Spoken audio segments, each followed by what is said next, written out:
for an expedition into the astral sea for the explicit purpose of finding dead and failed gods.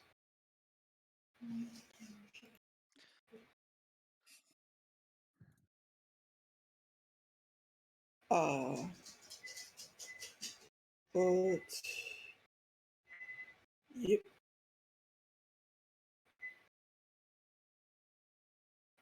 There we go.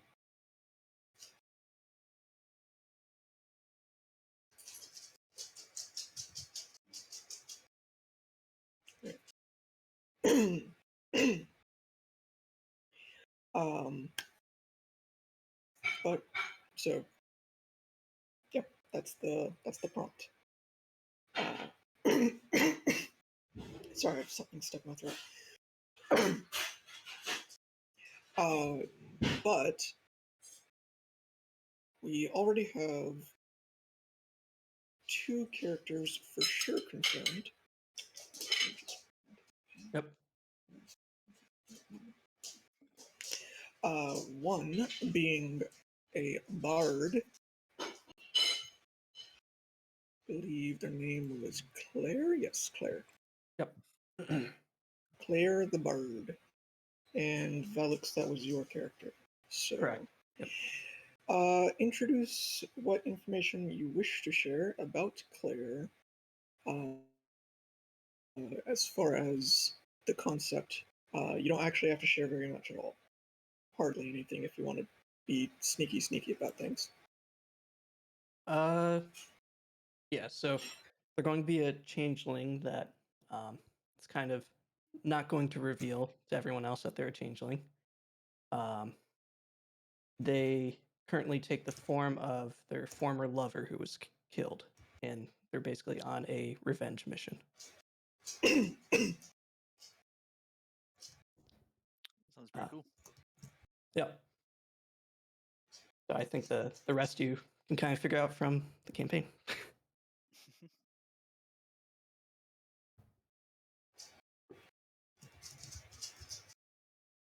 All right. Then Tech Monk shall be playing an interesting individual. I'm really excited to see how his character acts. Indeed. So before he gets here, I can give you a short version. In that he is a kobold, he is a ranger, he is a drake warden, and he is the foster father of a dragon. That's pretty cool. Mm-hmm.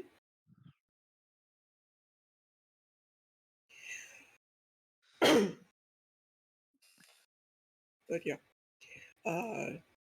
So he's got that going for him. He's also apparently going to be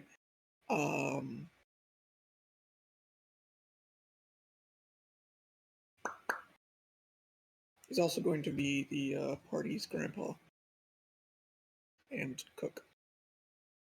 I, I was thinking of playing. It seems like there's going to be 2 old guys then, because That's fine. I've character I've thrown together so far. Total circle of spores druid. So he's just old guy, kind of got mushrooms and fungus growing on the back of his shell.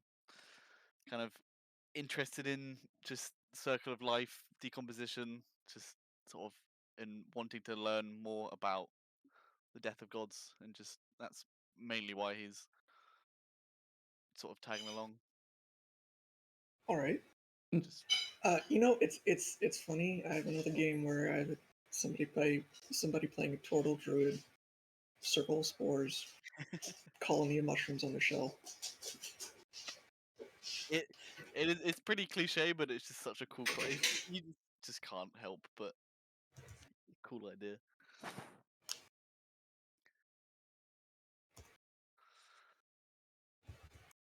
I just yet to decide a name and the feat that I think I'm gonna take.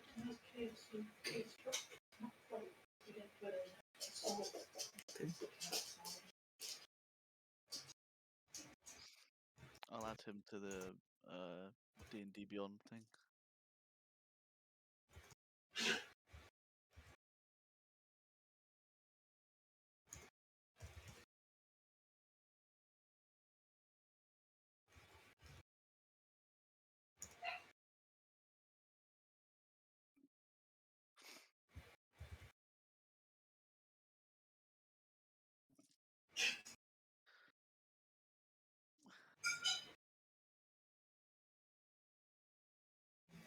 All right. And then I forget already. Is it Kia or Kaya? I just realized I was muted the whole time. It's I was wondering why you were being so quiet. dude. It's Kia, like the Okay, car. Kia. Yeah. All right. Well, what I said was your characters all sound really cool, and I'm super excited. Thank you. Yeah, thanks. Yeah. My character is pretty close, I think, to just finalizing. I I think I'm human. Path of the Zealot Barbarian. So I'll be the big boy. Ooh. Yeah, I'll be taking the hits, Yeah. tanking it out. Dishing out the damage. Yes, sir. I don't know how much I want to reveal yet, so I won't. Not Fair. just yet. And I did have a question. I'm trying to join the D&D Beyond campaign, but it won't let me like click the character that I already made to join with. So I don't know what to do. Like the link won't let you. Like I click the link, and then when I try to click one of the characters that I've made, it won't let me join with it. Oh, you have to make the character after, like, you have to go to the campaign, Mm-hmm. and then you have to make your character there in the campaign. Oh, okay. I Gotcha. think it let me assign mine, but it might be. Yeah, they being also let me assign it. Yeah, I don't actually know how to do that for somehow. So if Oh, y'all can do that, that'd be great. I think I Let got me. it. This character is already in another campaign. Oh, do you have it? Yeah, that might be why. Yeah. Hmm. You'd have to remove them from that campaign, or you could create a copy. I think. Yeah, I tried making a copy and it didn't let the copy join either. Oh no, it did. Okay, I'm good. I think. Welcome, Mr. Monk. Hello. Good to see you. Hello. Good to see you. Oh, so what did I miss? What are we doing? Mostly just brief introductions. Just Alright. going over the prompt, going over some of the details of the characters. I mentioned that you are playing a kobold who was a dragon daddy. You pretty much got it. Oh, Nice. Sounds really cool. I'm excited. thank you. Excited to see y'all too. Yep. As far as the details of said characters, the other characters being Claire, the bard, on her path of revenge. Yes.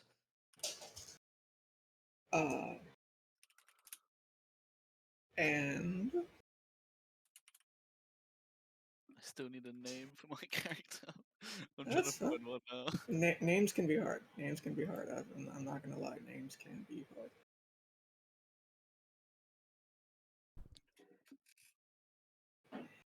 All right.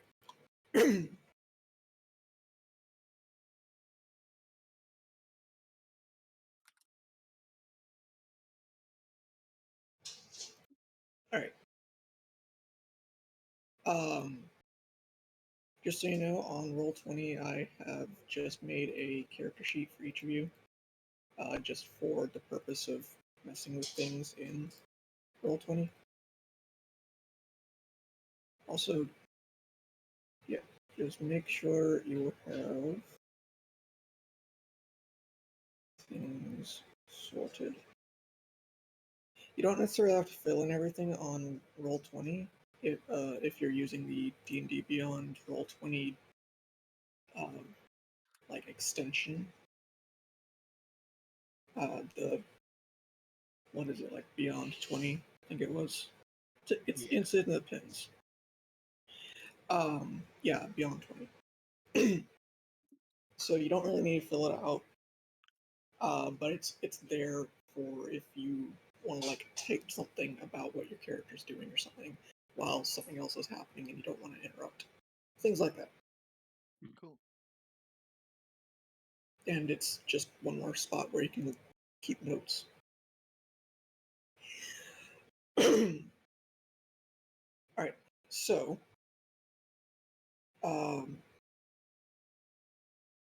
yes, we have the Kobold Dragon Dead, the Turtle Spore Druid, we have the possibly human half of the Zealot Barbarian, and we have the Changeling Bard.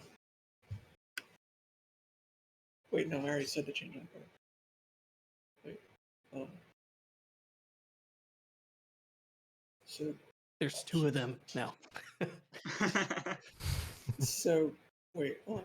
Okay, Kia is playing the Barbarian. Mm-hmm. Kier is playing the Turtle. Yep. Tech is playing the Bard. Valix No, is playing the Kobold. No. I'm playing the Ranger. Valix is playing the Right. Bard. Yep. Right. Other way around. Yes.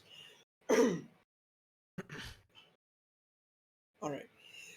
And lots two of y'all also went ahead and got you some really nice commissions done, which Sure. I'm just now remembering that I should probably pin. Also, Cog, I got some different art than the one that's on my roll D&D Beyond that I was hoping to use for my token. Can I send that over to you to possibly put onto the thing? On Roll20, you should be able to mess with your image for Roll20. Yeah, that second tab, you click your character, then edit, and you can put in the picture. Gotcha. Where? Actually, I can figure this out later. I might ask one of you. Oh, wait. Okay, I'm figuring this out. I'm very D&D Roll20 inept, if y'all don't know. You're all good.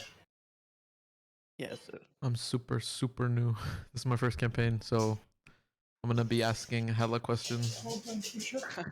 I've played no worries. a few sessions, but nothing longer than like 3 or 4 in a campaign before people just stop playing.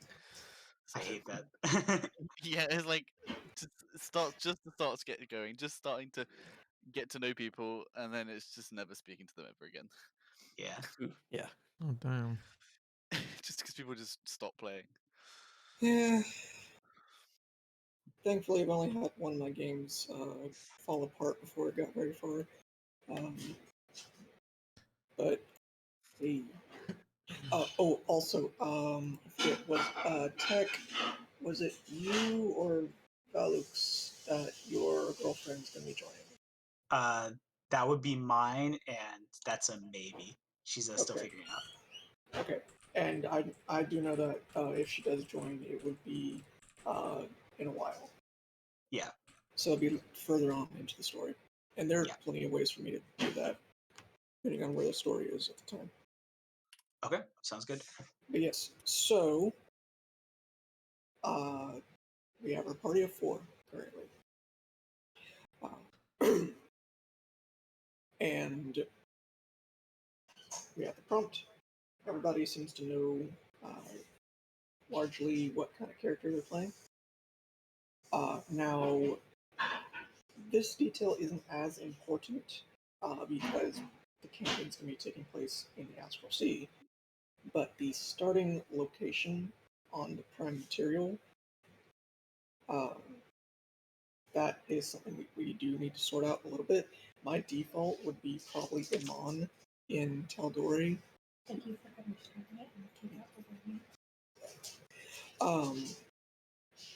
Simply because it's a massive capital city with all sorts of people in it. Mm-hmm.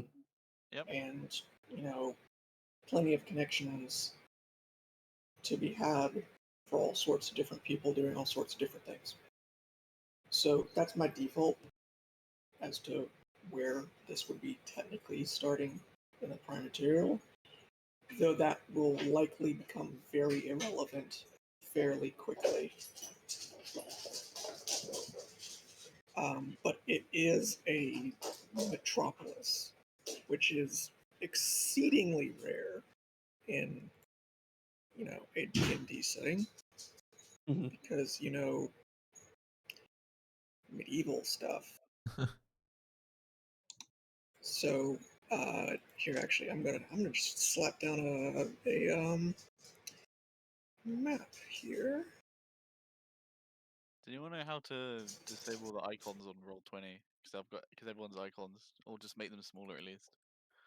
That is in the. If you go to settings, if you go to personal, no, that's not it.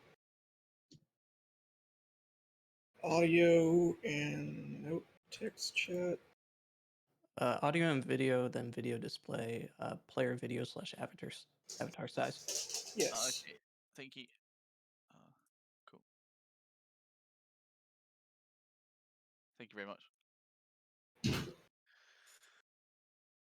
But apparently I do not have that saved for some reason. Ah, no, there it is.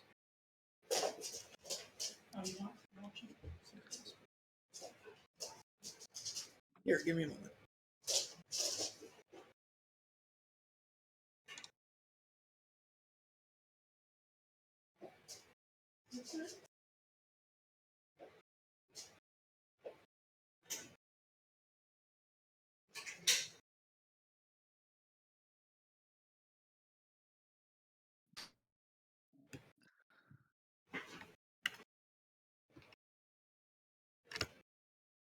All right.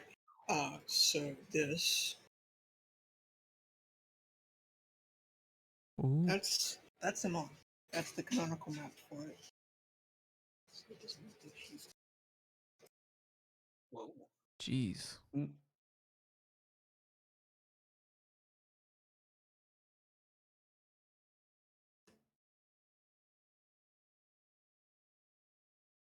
That's like, kind of big.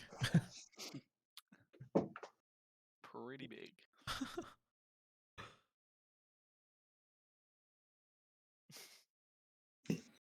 But yes, that is the capital of Tal'Dorei, which we will start off with. Here is another map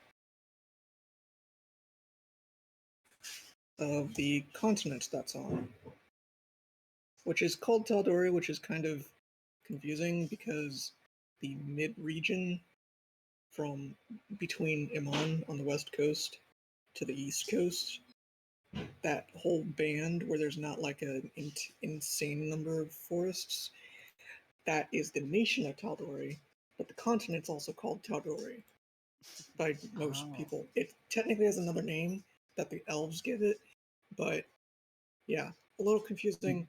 Also, give me a second. I was looking how far away this is from my other campaign. I had to check the map. Where's your other campaign at? I'm so bad with lore, but it's on Isildur, I think. Is that right, Alex? We're Yeah. on yeah. So Yeah, because what? It's Wildmount to the east, yeah. and that's Ooh. where my other campaign. uh, So 3 continents now. Holy moly. I can't decide what feat to take to go with my character. what are you deciding between? What are your like top few? I mean,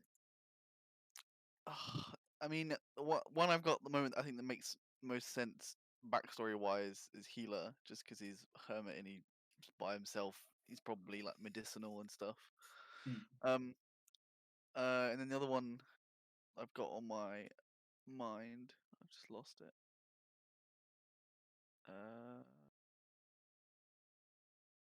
Is Sentinel, but I don't think that makes sense thematically. It would just be strong with my build.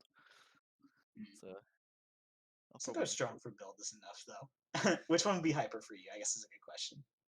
I think Sentinel, because then I can force people to stay in my stinky cloud. Yeah, go with Sentinel. Right. Yeah, go with Sentinel. Sentinel is very good for Spore Druid. Thank you. Yeah, I was very torn too, but then I saw Bound Weapon, which I think Cog you said you made yourself, or you Yes, I made that myself.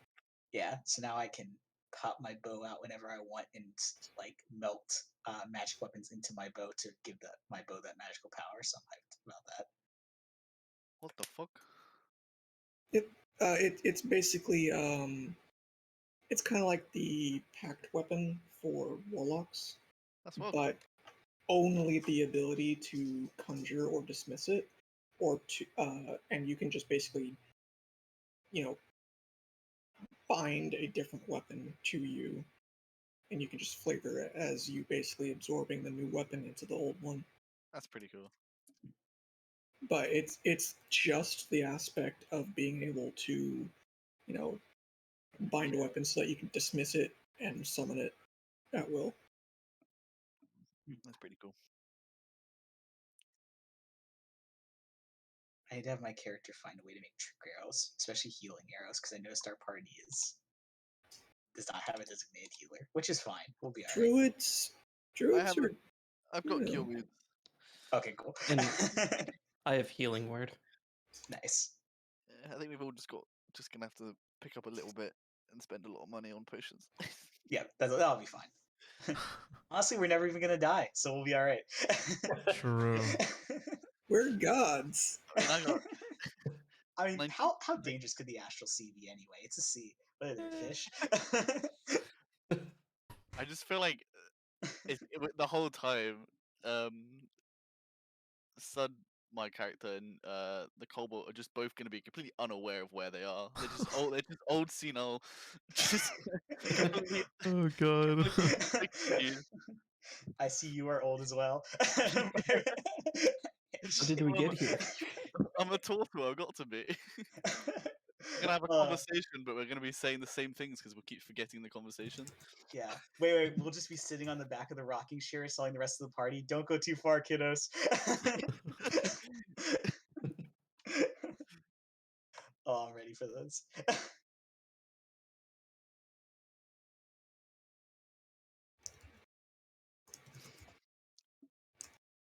Alright, I am just giving you. I'm gonna give you a partially annotated uh,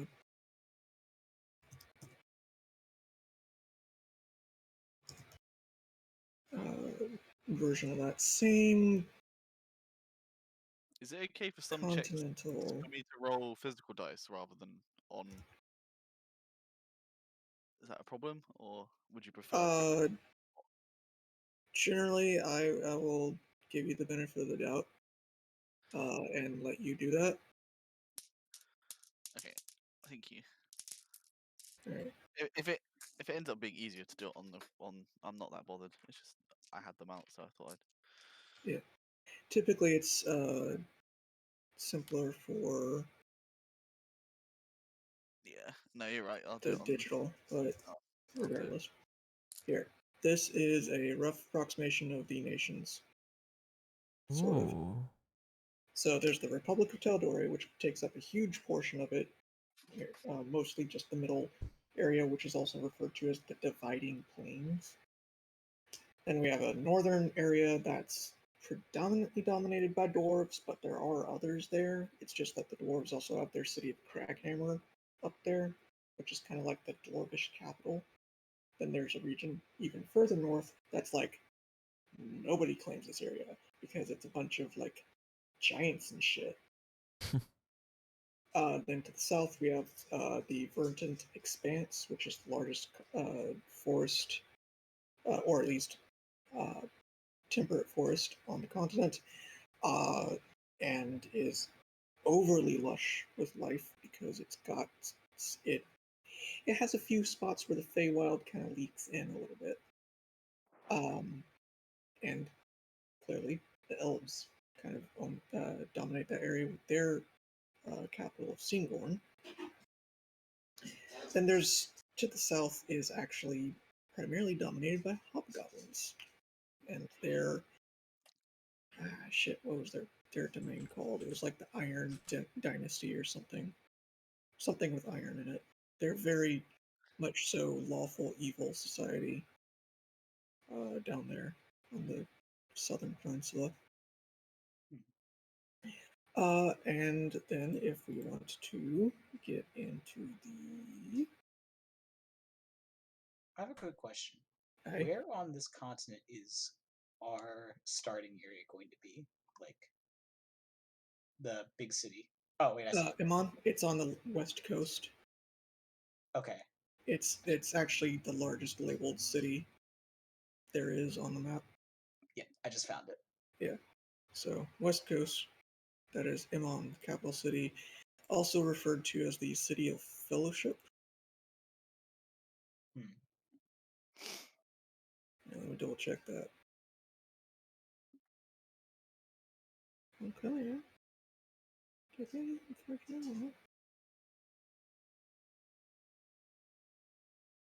That's not. Also, I have a question.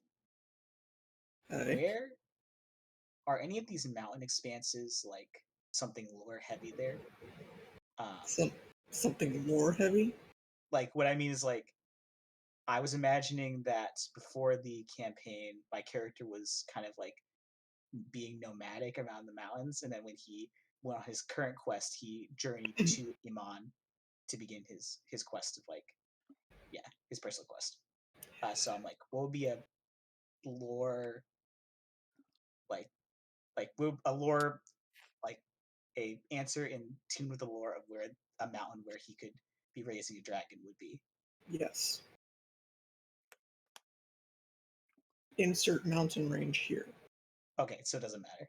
Yeah. Well, I mean, like all of them are going to have some lore because basically any location that's labeled on the map has lore. Uh, that I can kind of slap down for you. But here, actually, a little bit about the place we're going to be starting. Yeah. Iman, City of Fellowship. So I got that part right. It is classified as a metropolis because it has a population of 287,000 people. So only a little Wow. bit more than a quarter of a million. Yeah. So by modern standards, that's not a metropolis. But by the standards of a medieval fantasy setting, it definitely is. Damn. Yeah. Damn. Big thick.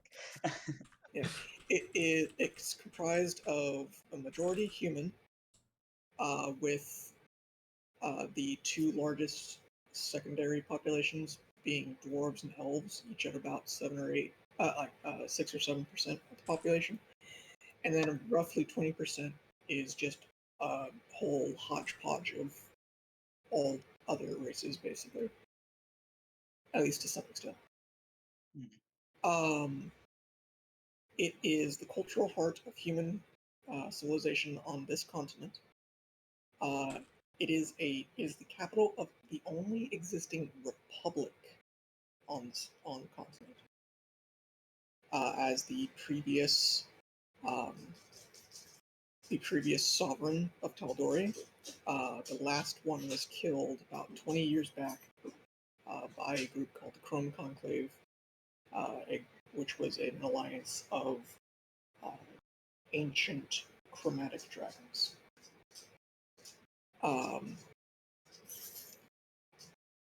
But it's this nexus of politics, justice, business, industry, and education in the entire realm of Tal'Dorei. It is encircled by 60-foot tall walls that entirely encircle it, other than the open part of the port. It is only accessible through its heavily patrolled gates and by skyship. And, it's port again.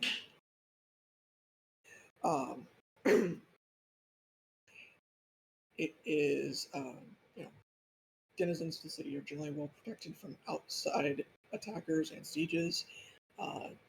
Inside, the guards are called the Arms of Iman. A well-trained force of guards. The northeastern boundary of the city is surrounded by dense farms and farming communities. And though it is a very metropolitan, as in like large diverse mixing of cultures and such, it does still have a very large slums that kind of cap the northern and southern landscape outside the walls.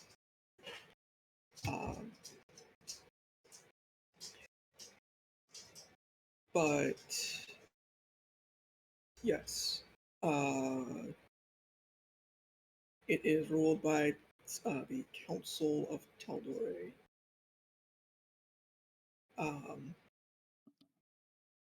So, though it is classically the heart of a human empire, which actually Tal'Dorei rose from actually a very oppressive human-centric empire that came before it.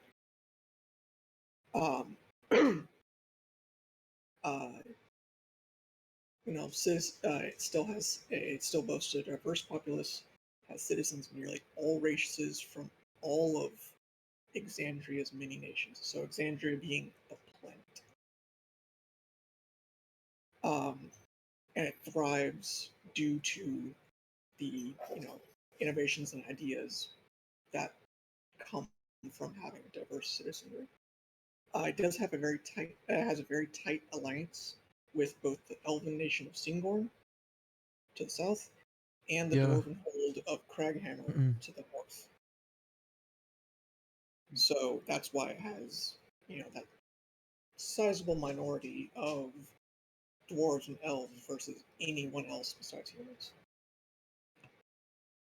So yeah. Oh, so here's actually something that's a little funny that was slipped into its description.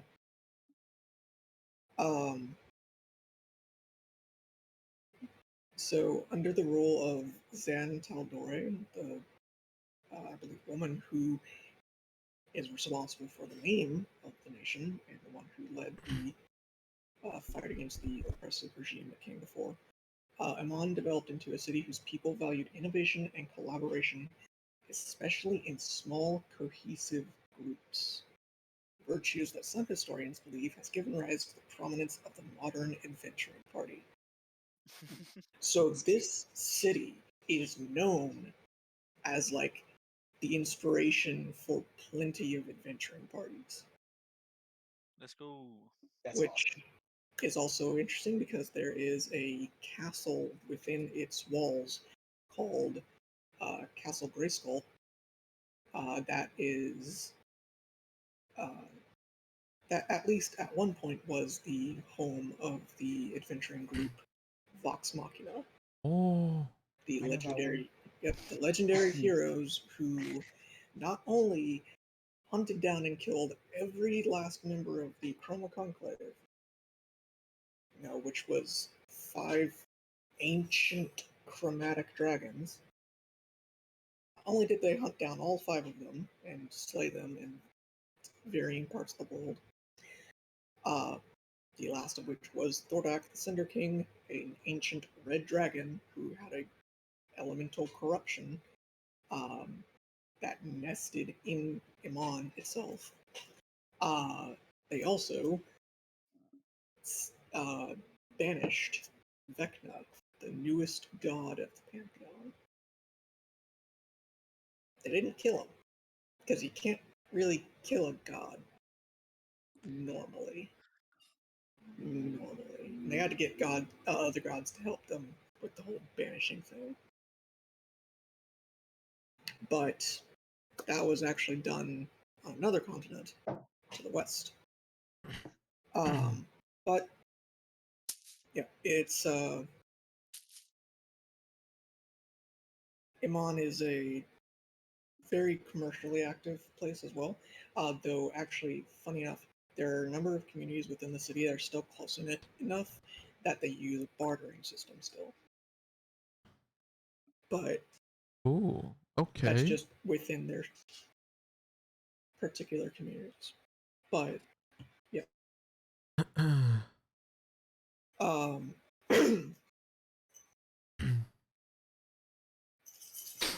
uh, Okay. Oh wait, can you guys hear me? there is also Hello? a cultural reinforcement of like oaths That's and nice. contracts Hmm. because of um, a a dwarven oath actually that called Rudraz, which is an intimate promise between two people to repay a deed or trade. Um, Not actually a contract, but dwarves believe that an oathbreaker is basically damned. Um, and humans in Amon treat it a little bit more likely, often using it to like seal matters of business or politics rather than personal promises. But it does still carry with it, if you break that oath, still carries massive social repercussions. And anyone who has the epithet oathbreaker, they're like a social pariah. So there's that. Think we should not break any oaths. At least while you're here. We'll break one as we're leaving. Yeah.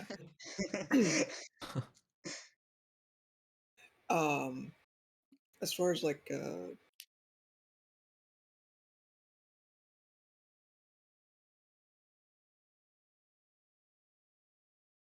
so here's the thing is that this is a shining innovation in the world, but it still does have some of its own prejudice that lingers. Um, Even though they've come a long way from since the days of the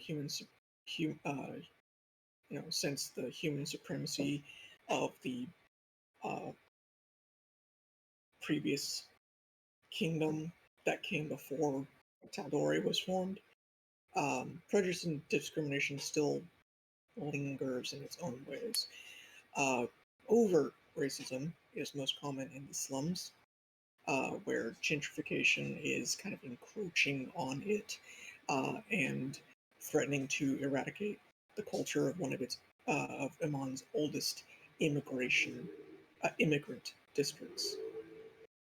Then there's the erudite quarter, uh, where uh, the scholarly elite of the erudite quarter and the nobility of the cloudtop district pretend they're too enlightened to succumb to bigotry, but their wealth and power kind of leaves them kind of leaves their own prejudices kind of unaired and undimmed. Um, and while elves and dwarves are fully welcomed into human society for their, stereotypical characteristics being, like elven beauty and arcane talent, dwarvish honesty and metallurgy, tieflings, half-orcs, and dragonborn rarely rise to the highest ranks of society. That does not mean that they can't. It's just they still have a bit of bigotry aimed in their direction. Now, if any of you were playing Tieflings and we started on the continent to the west, that wouldn't be a problem in the slightest, because so one of the reasons why Mon is such a big deal for like human-centric civilization is because it's also facing west, and west is where humans, Tieflings, and gnomes all came from. The continent to the west of Amon, called Isilra. It's also where civilization started, because the first city ever founded in the world being Vasselheim, the Dawn City, which still exists and has never been fully conquered during any of the endless sieges it's endured. So yeah.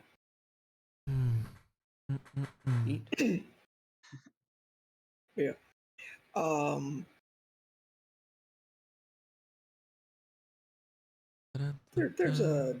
There's quite a lot to Emon. Like, it has pages dedicated to it in the source book versus like a page or maybe a handful of paragraphs for some of the others. But so there's Abdard's Promenade, which is an open marketplace district. This is actually like on the map. It's the easternmost section. So that's basically the market quarter. There's the Central District, which, as the name suggests, is central. Though it's technically not smack dab in the middle. That is basically the residential district, which houses most of the like merchant class, traveling traders, ship captains, guild apprentices, all sorts of stuff like that.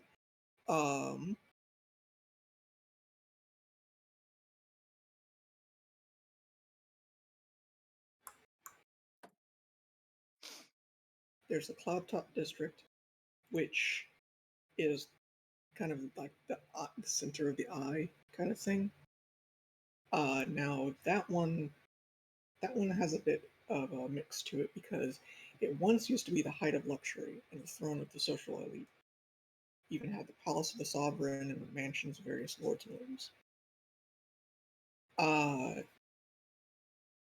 It even had, it even still has managed to keep a hold of it. The Skyport, which is, the tower ship port for, skyships, which was actually the first port of its kind. But a huge amount of the attack by the Chrome Conclave descended on the Cloudtop District, which like leveled a whole heap of the mansions and even the Premier Palace. And after that happened, Thordak then nested here, which actually created basically this massive sinkhole in part of the Cloudtop District that leads into like this magma cavern, which was his lair. So yeah, a lot of reconstruction's been done, and they use fair use of magic has helped expedite that, but it still hasn't 100% recovered. Though it's been 20 years, and yeah, so Then there's the Temple District in the north. You know, obviously it's full of huge sanctuaries and cathedrals. To a number of the prime deities. A lot of poor people do go there for to seek shelter. Uh,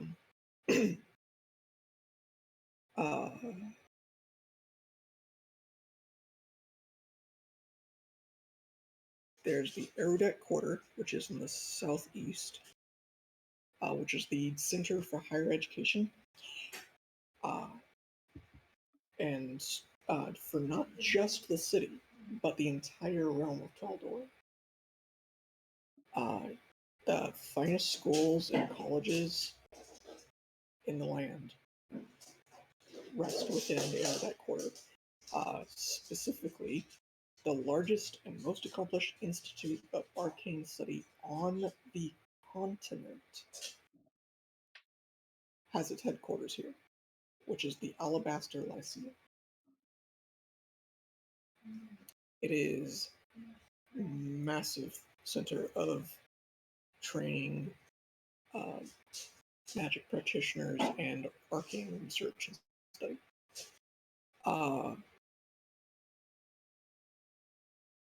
There's the military district, kind of self-explanatory. It's where the military centers itself.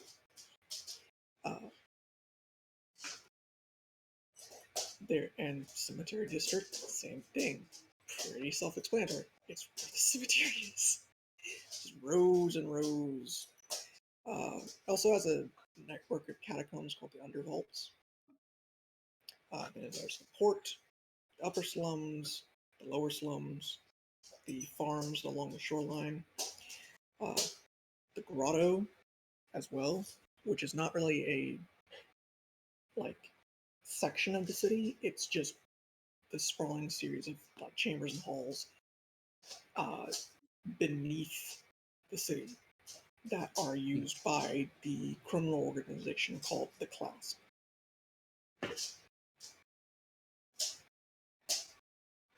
So, Dog.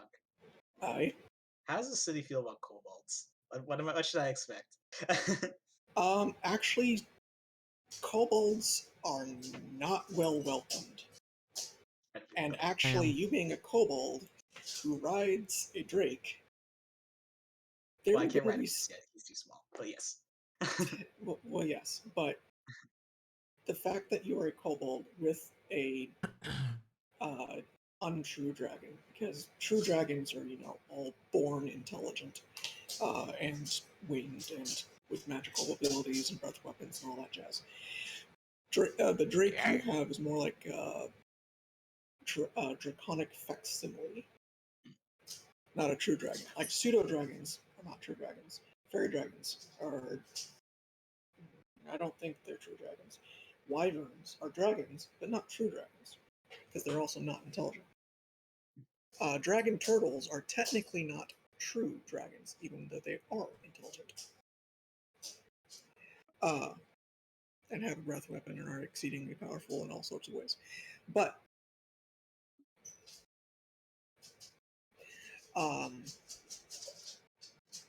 swarms of kobolds riding wyverns accompanied the Chroma Conclave in its attack.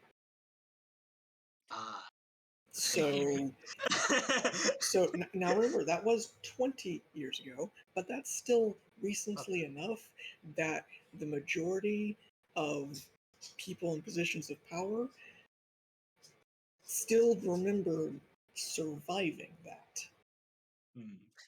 So you probably have to go around with your hood up and be like, nobody pay attention to the fact that my snout's sticking out of the cloak. Well, surely if we're both old as well, that's something that we would also know about. Yes. Yeah. Oh. I'm just gonna be sneaking around the Erudite quarters, just being like, "Don't mind me." Actually, I think I'm gonna play off. I think I'm gonna play off that Sud actually has no clue. and which is just has no clue what's been happening in like the last 50 years. He's just been in the forest, and he's just clueless. Every time is surprised. Why are you being so mean to my friends? Oh, that's gonna be fun.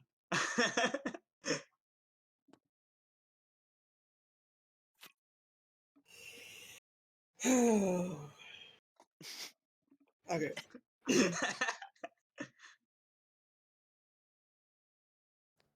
So you get another character discriminated against tech. Yeah, it's great. This is my niche. I played basically a goblin in the last game and almost got kicked out of every bar. Every bar. Uh-huh. It That's, definitely helps that you don't look like a goblin now. That does Mostly. help. Oh dear. Right. Not mostly. Time to find a big cloak. Actually, no, I do have a cloak built into my suit. It's got a little hood and everything. It was meant for hunting, Cool. but it also helps with not getting hunted. Not getting hunted. Mm-hmm. Yeah. Our party is just like free pickings for some sort of. It's just. Well, That's the so best. so that's one thing, is that you might actually, as part of, signing up like this, is like, oh, hi there, person who could easily be considered an inherent threat to society by existing here. Yes, we are leaving this plane of existence where there's technically no jurisdiction. Oh god. Just make sure you sign your contract. So there's not there's not an insignificant number of others who have looked into this form of employment for less than reputable reasons. Especially because it is paying very well. Because as a general rule of thumb in D&D, a skilled tradesman, like say a carpenter or something, typically will on average earn 1 gold a day as their wage. Oh my. Jeez. Now, that still pays for a whole heap of things, because remember, a lot of standard living goods are going to be like in silver That's true. or even copper. That's right. I just eat the grass. Imagine being able to pay for your living situation with 1 day of labor. I can't even imagine Alexa, that. Turn off the AC. Wait, what was that? I said, imagine being able to pay for your house with 1 day of labor. Because I remember you said like a decent inn is like 1 gold for a person. Per day. Oh, that's okay. Never mind. That makes more sense. Okay, now we're back to reality. Yeah. Pay 1 gold, you own the whole inn. Yeah, no, like, if you want to live in a modest lifestyle, so modest lifestyle is 1 gold per day. Here's what it's described as. Modest lifestyle keeps you out of the slums and ensures that you can maintain your equipment. You live in an older part of town, renting a room in a boarding house, inn, or temple. You don't go hungry or thirsty, and your living conditions are clean, if simple. Ordinary people living modest lifestyles include soldiers with families, laborers, students, priests, hedge wizards, and the like. So, essentially, modest is kind of like middle class, but that also means that the price a day. Now, remember, that's the lifestyle expense for modest, meaning that's not just rent, but that's like room and board. So, like food and water and your other basic necessities is included in that.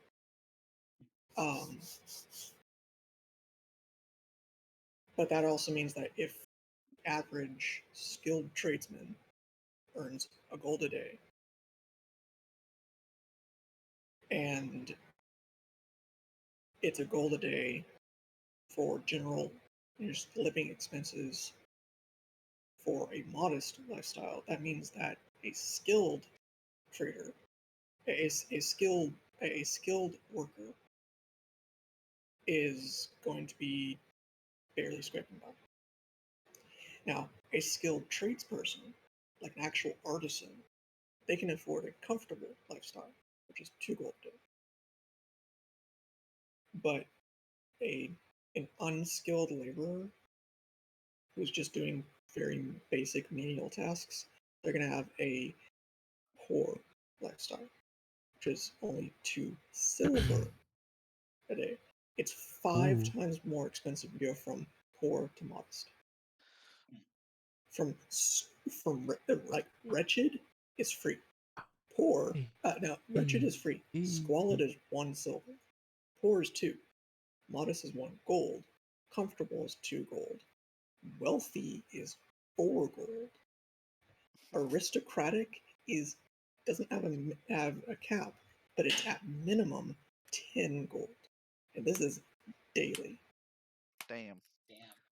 So an Damn. aristocrat in just a week spends at minimum 70 gold on basic expenses, Oh God. which for someone living a modest budget is 2 months and then some. God Wow. damn. So yeah, I gotta make some money. Trying to live that aristocratic lifestyle.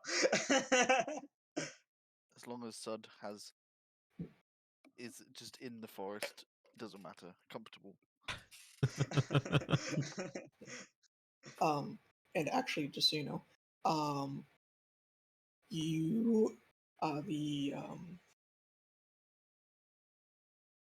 the rate that um you're going to be being paid uh is going to be 3 gold per day, but you get paid out at, like, it's not a daily rate that you get paid, it's like every week or so that you will be paid, and you will not be paid upfront, Ooh. because that means if you got paid up front, then you could collect your payment and then just leave. And they don't trust people to not do that. So even with the contract saying, "Hey, I'm going to work for these people. I'll get paid for this amount." Fair enough. Mm-hmm. Um, so yeah, their advertising price is basically 3 gold a day. Come explore the astral sea, one of the most mysterious realms of existence. It's an entirely different plane of existence. Things are very weird there, and we're explicitly going to be hunting down things that wanted to be gods, some of which succeeded and then also failed. Time to go swimming. Kind of, yeah. So, here's one thing: is movement's going to be weird Ooh. because the astral sea is not the material realm. The astral sea, your movement is going to be based off of your mind, and it's going to be in three dimensions. Oh Oh, my god. my At My all times. brain doesn't work like Mm. that. I'm so glad I Unless chose a bow. now here's another thing. So that technically means everything in the astral plane has a fly speed, including you. Huh? Outside of specifically anchored points where there might be like localized gravity, essentially, or at least the facsimile of gravity. Mm.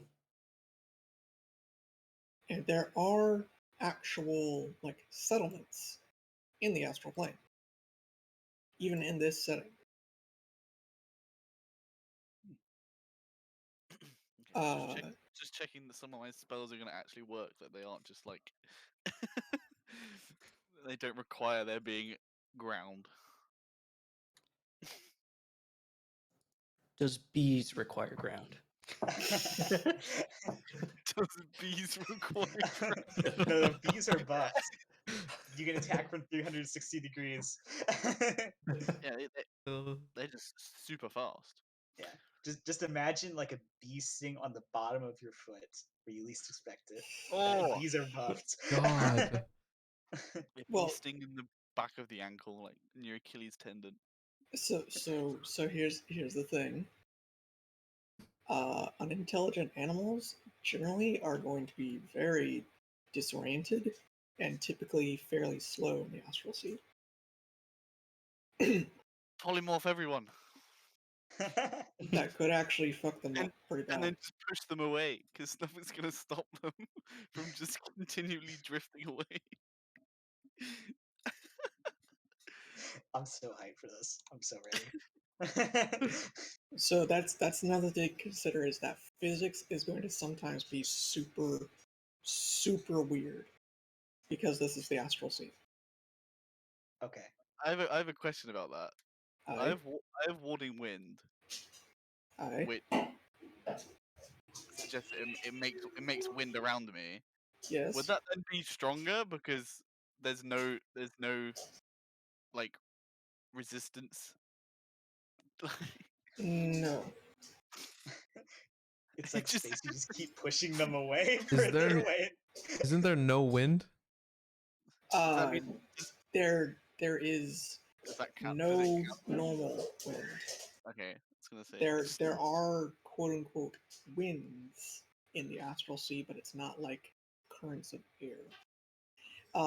Most creatures can just breathe naturally in the astral sea because it's just full of magic.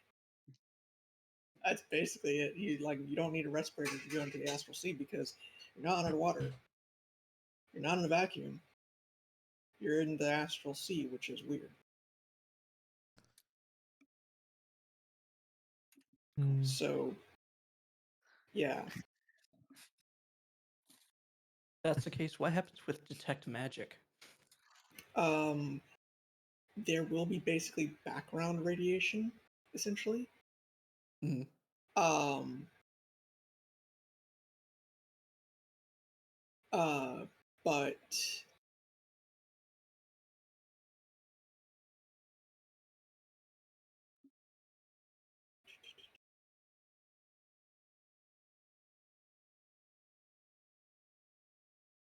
didn't I order this one? Who else ordered this one?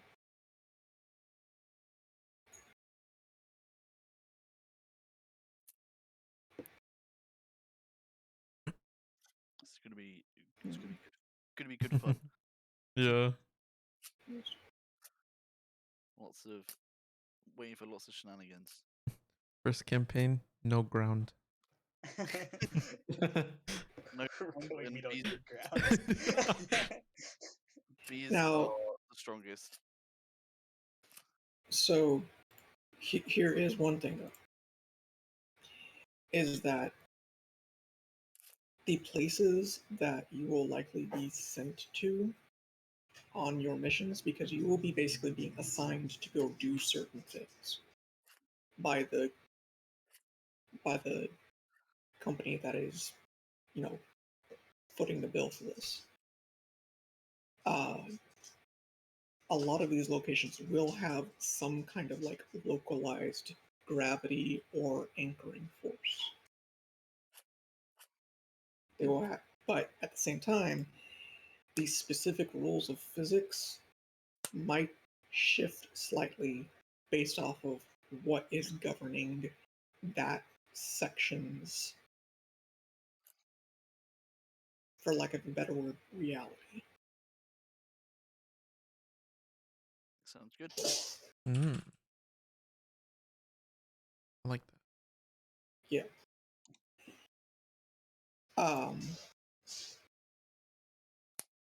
So yeah, I have talked about Iman, talked about some things about the astral sea. I hey,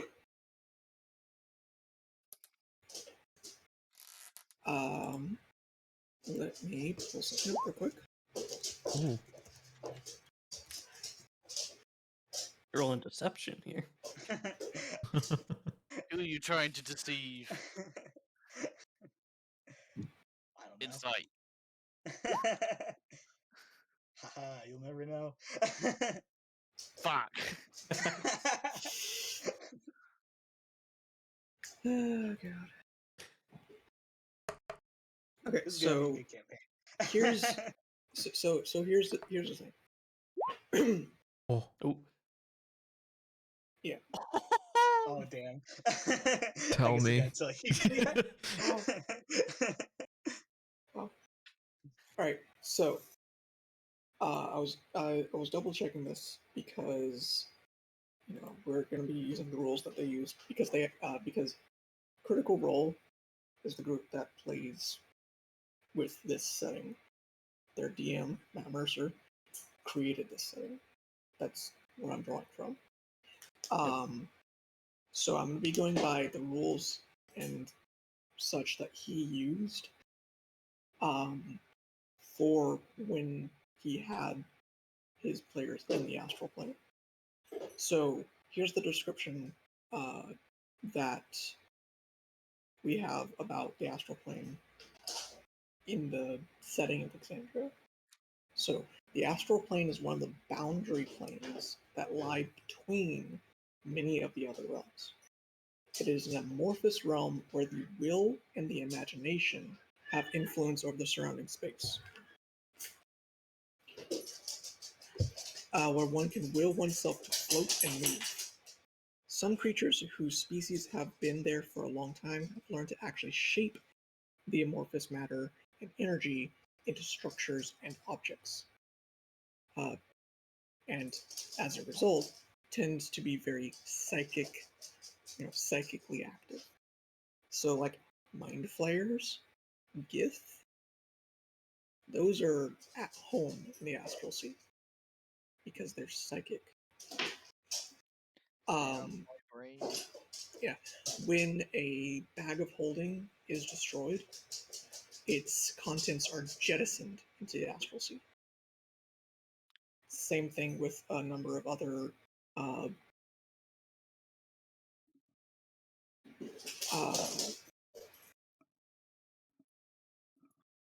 extra dimensional spaces. There we go. So extra dimensional spaces, when they're destroyed, often just Zealot. evacuate all of their contents into the astral sea. So there's a lot of just random shit floating around in this infinite expanse. Now, here's the thing.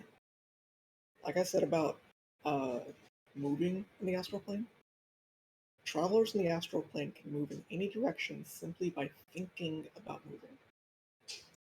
Your standard speed in the astral plane is not your racial speed plus whatever modifiers you have.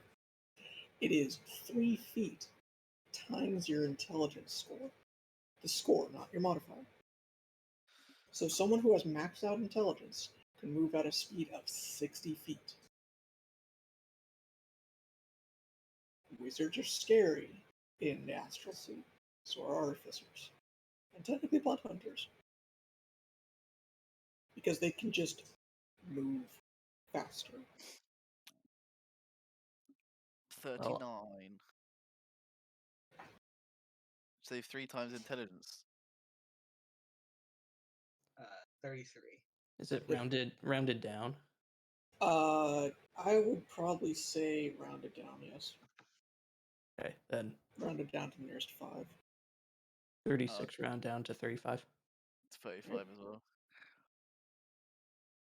Darn it. Gotta get another intelligence point so that I can be speed. Mm-hmm. oh. I have it all in charisma.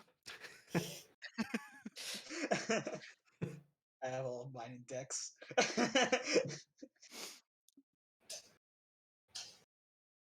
I don't know if I can be dexterous in the astral plane though. Shit, I didn't even roll my stats. I just put random numbers. I thought we were rolling today. Oops. Yeah, we can roll. We can roll while here. Oh god. I'm also the College of Eloquence, so if I want to lie or persuade someone, Oh god. I'm gonna have to get used to that because in my other game I'm a bard and I have like +9 performance and persuasion, and now I have -1 performance and persuasion. I have but Bard stats are insane. Yeah, The half proficiency. that's enough. I think that my best stat is I have 19 AC. All right. Wow. That's good. That's really good. So here's the thing: if you copy paste this into Roll20, Oh, it will roll your stats. oh God, I gotta do this in front of everybody. Shit. You got this. Big money, big money. Just remember that you can assign them to whatever thing you want. Okay. So it's not like your first roll has to be strength. Yeah, yeah. Oh, Ooh. 3 Two with a 16. deaths. Not bad. Okay, so nothing's negative. So here's the thing, because I like having my players feel like their characters can do the things that they're meant to do. I will let you do one more and take either result, but you have to take all of the numbers in each group. Oh, okay. So I can do another set of 6. Is that what you're Yes. saying? Oh, Choose which oh. set you'll choose. Ooh. Oh, okay. Big money. Oh, that's pretty good money. Yeah, that's not bad. Hmm. You have both some Not bad strengths. either. You have both some strengths and weaknesses. Can make it interesting. Yeah. The 8's gonna be a bit rough, but everything else Yeah. should be fine. So you can use either one of those two sets. I would probably take that first set Yeah. because that's a 16, 13, 13, and then 3 10s. Yeah, I'm gonna take that first And set. that's before any of your racial bonuses and stuff. Yeah. I was very lucky when I rolled. I got 118. I got pretty high stats, like pretty good stats when I rolled. To be fair, I just realized. Mm-hmm.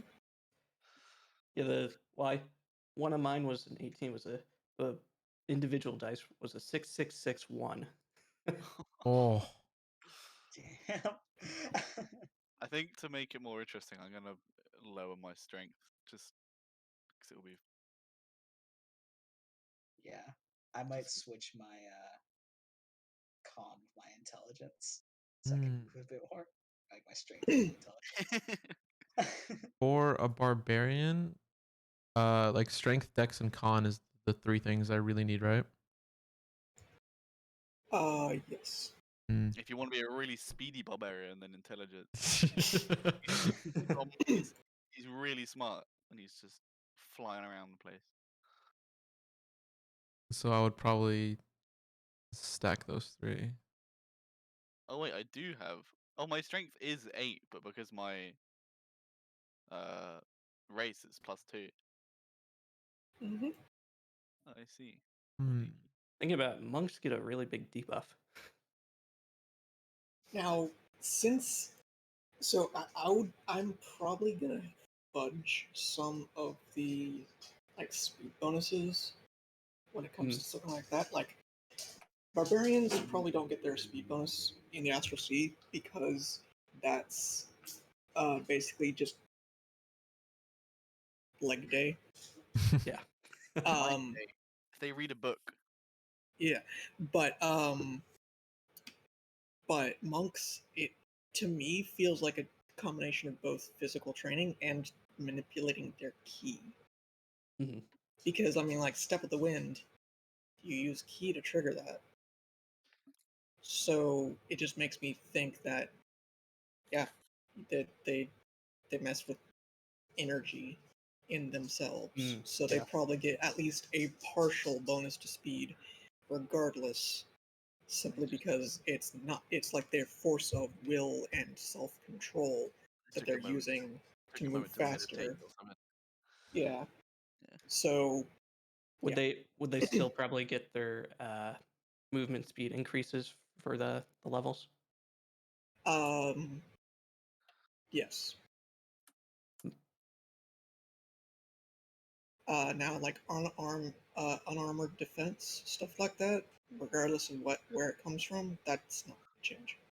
Yeah. Because that's just a matter of being able to either take a hit or dodge, Mhm. which isn't too heavily affected by astral sea bullshit. Yeah.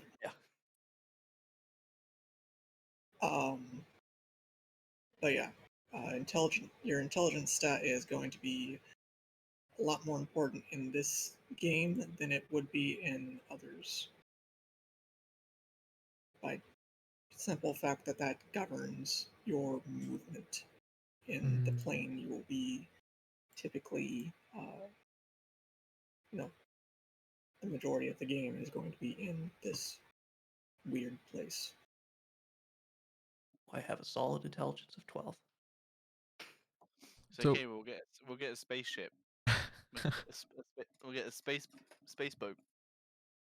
I was just telling Alex I'm so excited to live out my Treasure Planet fantasy. Should we just screw the contract and become a bunch of grandpa space pirates?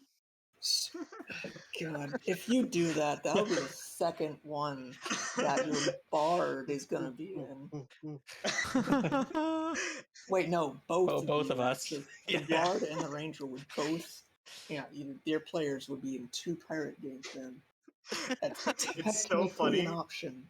because we already did this to Cog. Our other campaign was like we were in a dwarven city where we were like workers for like mercenaries for hire doing jobs within the city, and then Mhm. I think our entire party had a bunch of bad things happen to us in this city. Not entirely, partially our fault, but not entirely. And we just said, "Fuck this! We're gonna become pirates," because one of our character was a pirate, so we just left and became pirates. Yeah, the event was half the party died. Oh yeah, that's right. No, only 2 members of the party actually died. Oh Well, at god. the time we were 4. No, weren't we? one party member died. The other one killed themselves because they were about to die. Oh my Which, That's fun fact, the NPC Yo. cleric that was with y'all could have easily saved him. That is true.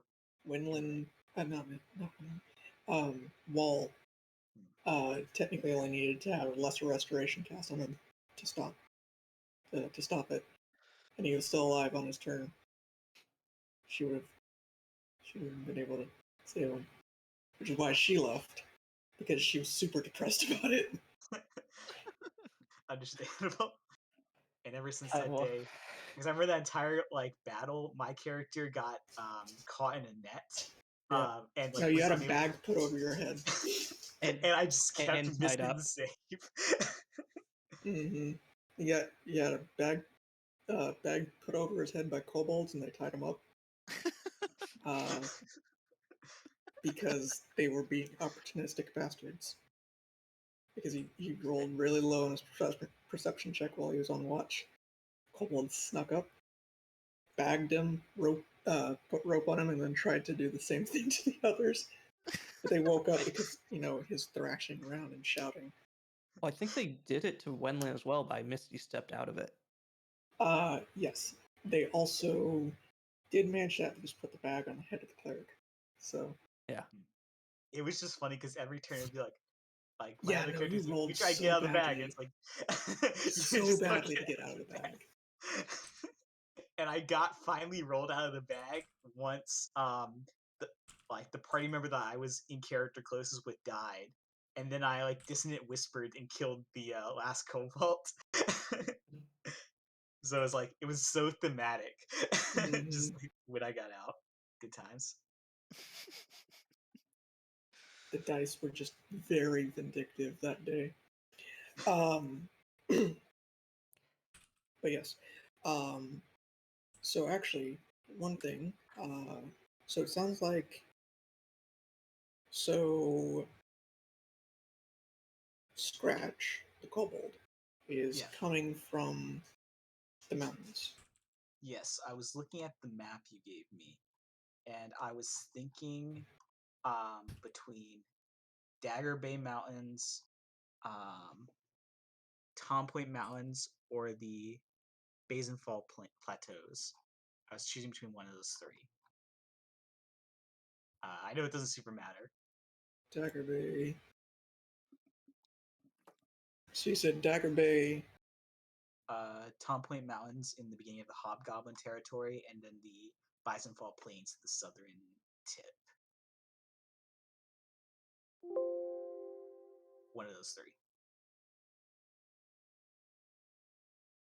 Like, I'm trying to think which one of these would make more I sense. would definitely try to go with something that's a bit more northward, so it wouldn't be like I crossed the entire continent to get here.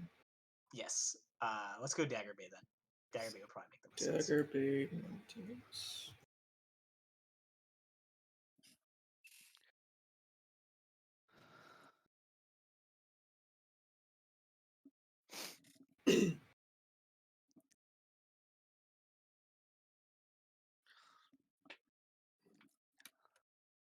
All right. Yo, and a quick question. So is like 10 intelligence just average? Yes, 10 is the average for any stat. Like I just have average brain. Mhm. Cool. Average brain. I have a question.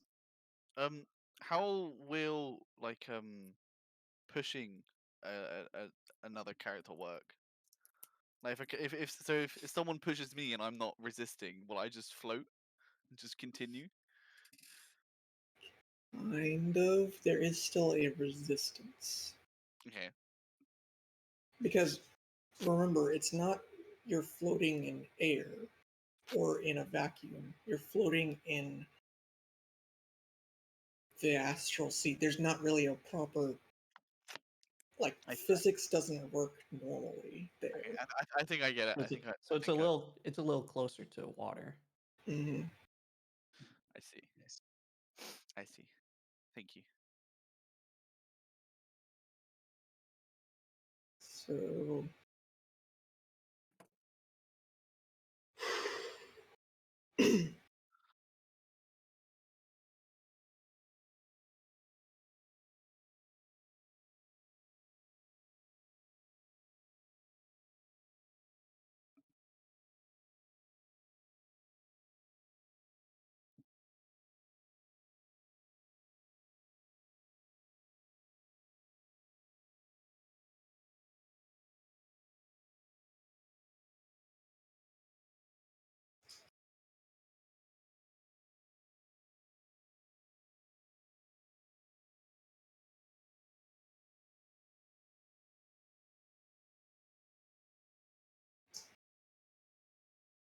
hmm.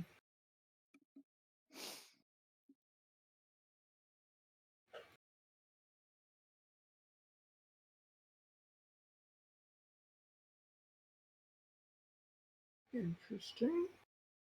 All right, so just so you know, the Dagger Bay Mountains Yes. has a fairly significant presence in the form of cyclopses. Okay. um, they're also they're like stormborn cyclops. Um, they're stormcaller ones as well, which are basically like storm druids. Though they are pretty small for giants. At least the stormcallers are.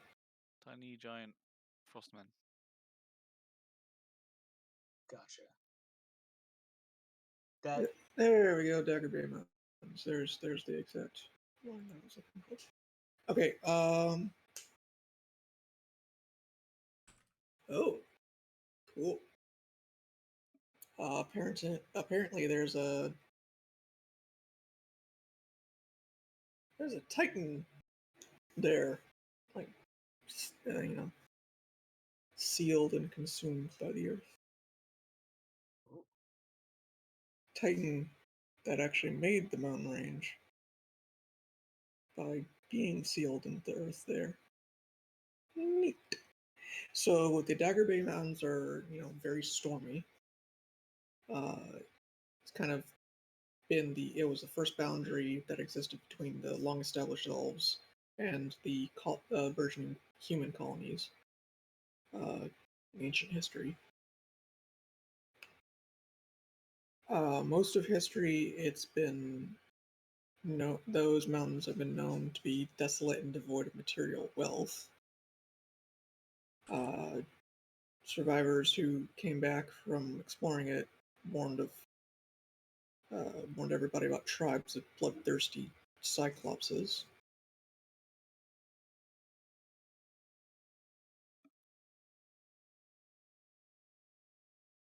Gotcha. So it has been very underexplored and very, very, very sparingly settled. Basically, only the Emerald Outpost at the northern end exists as an actual settlement in these peaks.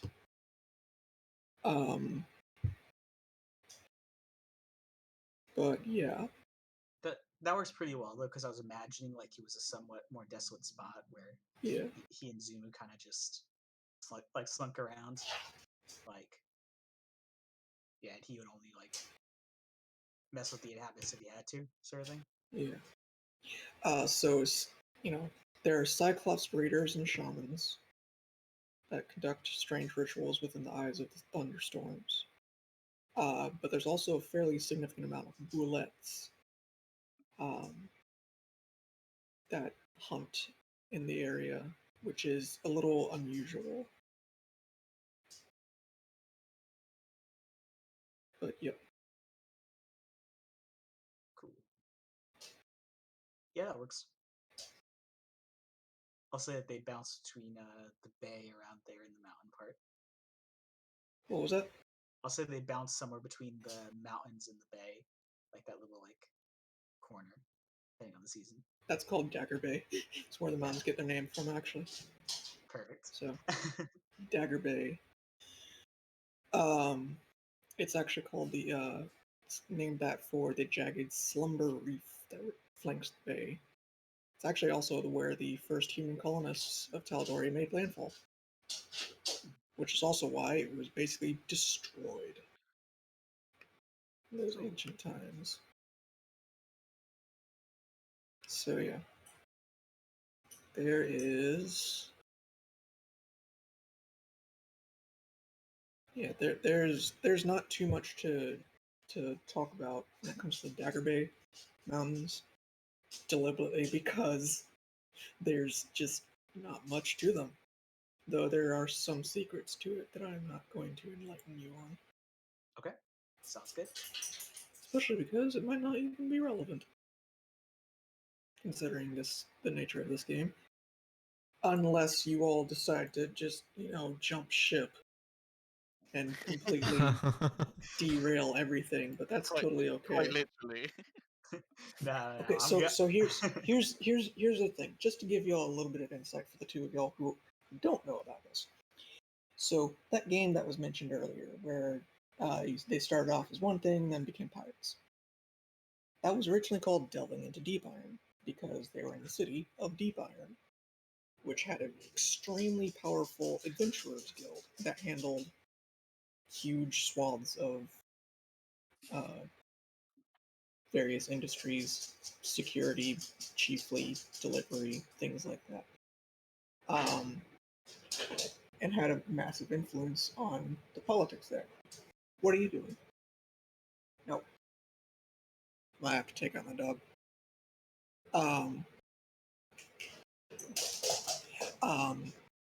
So they were there. They joined the Adventurers Guild. They did one fully successful mission, which technically involved trafficking drugs. Legal ones, so they weren't smuggling.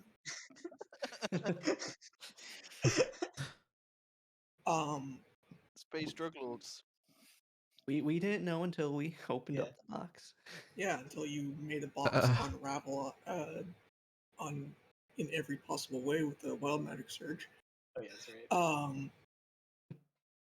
Then, while dealing with some stuff and getting ready for the next mission that they signed up for, The kobold attack happened. 2 of the members died. Disheartened, the NPC member left. And then they went back to the Adventurers Guild to find new people.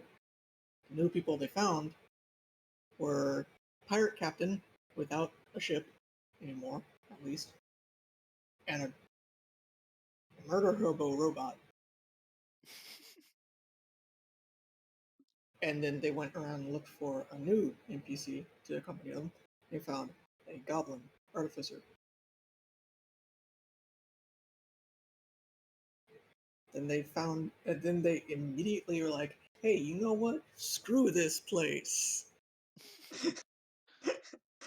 And then they left, still on a mission from the guild, but it was explicitly with the purpose of escorting someone to another city far away where they would steal a ship and start piracy.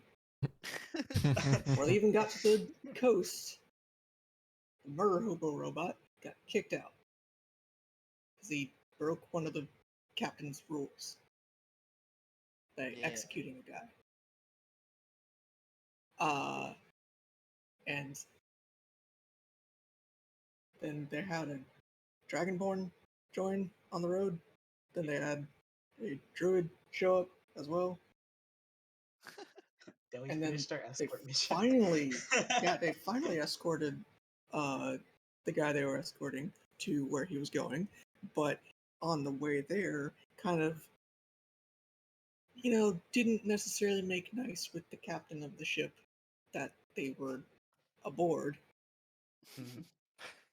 and ended up sinking it in the bay at the docks. Yep. Almost immediately after they arrived where they were going. Oh my god. Then when you realize it. then they kidnapped a child. Huh? Gunpoint. You're missing an important detail. Which detail? So we sunk the ship. Then we wanted to watch the captain struggle to get the ship out of the water, but then she rolled a little bit too high and saw that we were there, and then called the police on us. So we're like, all right, time to get out of Dodge. So then we're like, okay, we're gonna split the party in half. Half of you get the ship, half of you get one of our guys who got put in the clink out of jail by breaking him out. So we got the ship, we got a little scuttleboat, and then got like cornered by a warship where we had to like communicate in flat because we had some troops on board. No. And then we need the child. So then we grabbed the child to get the other party. Yeah, so the party that was securing the boat went and beat the shit out of the captain of the smallest boat that has stat block. That isn't a rowboat. Actually has a sail. Beat the crap out of the captain there. Tied her up, tossed her onto the docks. No, actually, we kept them. No, as no, hostages. no, Yeah, we yeah, kept no, them in the bay. Recording in progress. Yeah, you kept them as a hostage.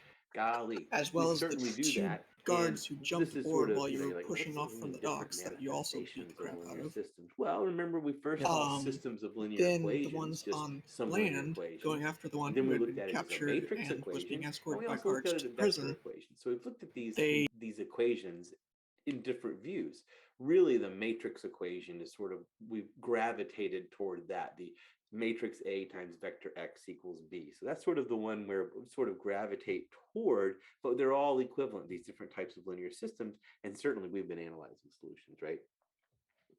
Is there a solution? Is there no solution? gotta Are get there like free surrounded. variables? Then the Is there captain trivial? Is there grabs a non-trivial kid solutions to from their homogeneous linear parents systems? and Really, points a gun we at do her head. quite a bit with that. Quite a bit. With We that. rolled well because it was a But then noble, so it was number even better. 3 is, Oh and once again, so Then I would say, almost their done. think about yeah, force then they objectives. Think walked about, their and way everybody's in out here of the taking Calc city 1, Calc 2, to where they could maybe some meet other up with math classes, and think the about that boat in general, right? that had been Probably an objective engaged, of any math class partially is to engaged speak by in the a language and war use the boat, a mathematical warship, reasoning relevant to that uh, course. I don't think that's anything that had special. gotten Course word objective about 1. the bullshit happening on land as well.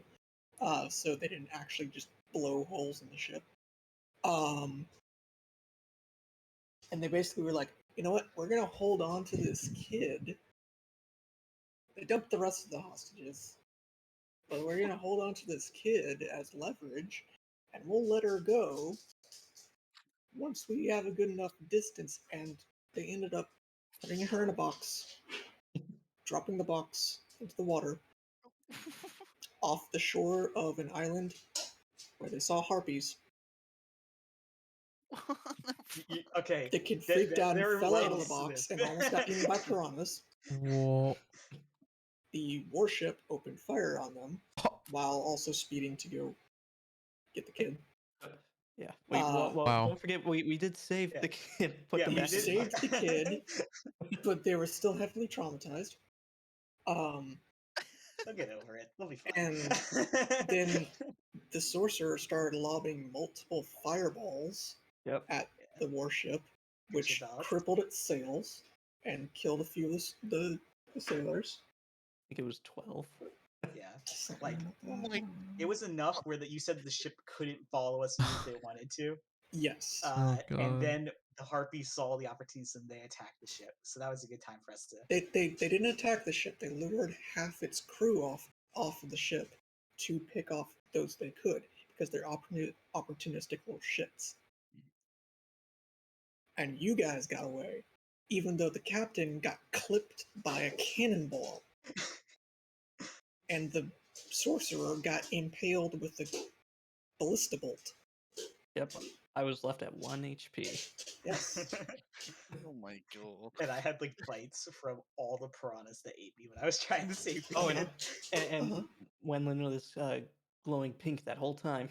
Oh Uh-huh. yeah, that's right. Yeah, the sorcerer had a wild magic surge, made him glow pink. And Bruh. then after that, they were sailing off towards the druids' home to help them out with stuff. Then they had a random encounter where they found a lost city that had Huh? been sunk by the gods.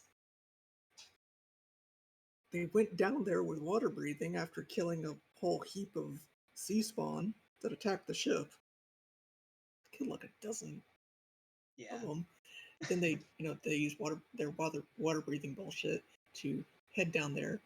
They investigated a sunken temple there, and instead of fighting the Kraken priest and two minions that he had with him, which may have been a fairly dicey fight in at least a couple of ways, but could have been fairly easy for you to actually dogpile this guy.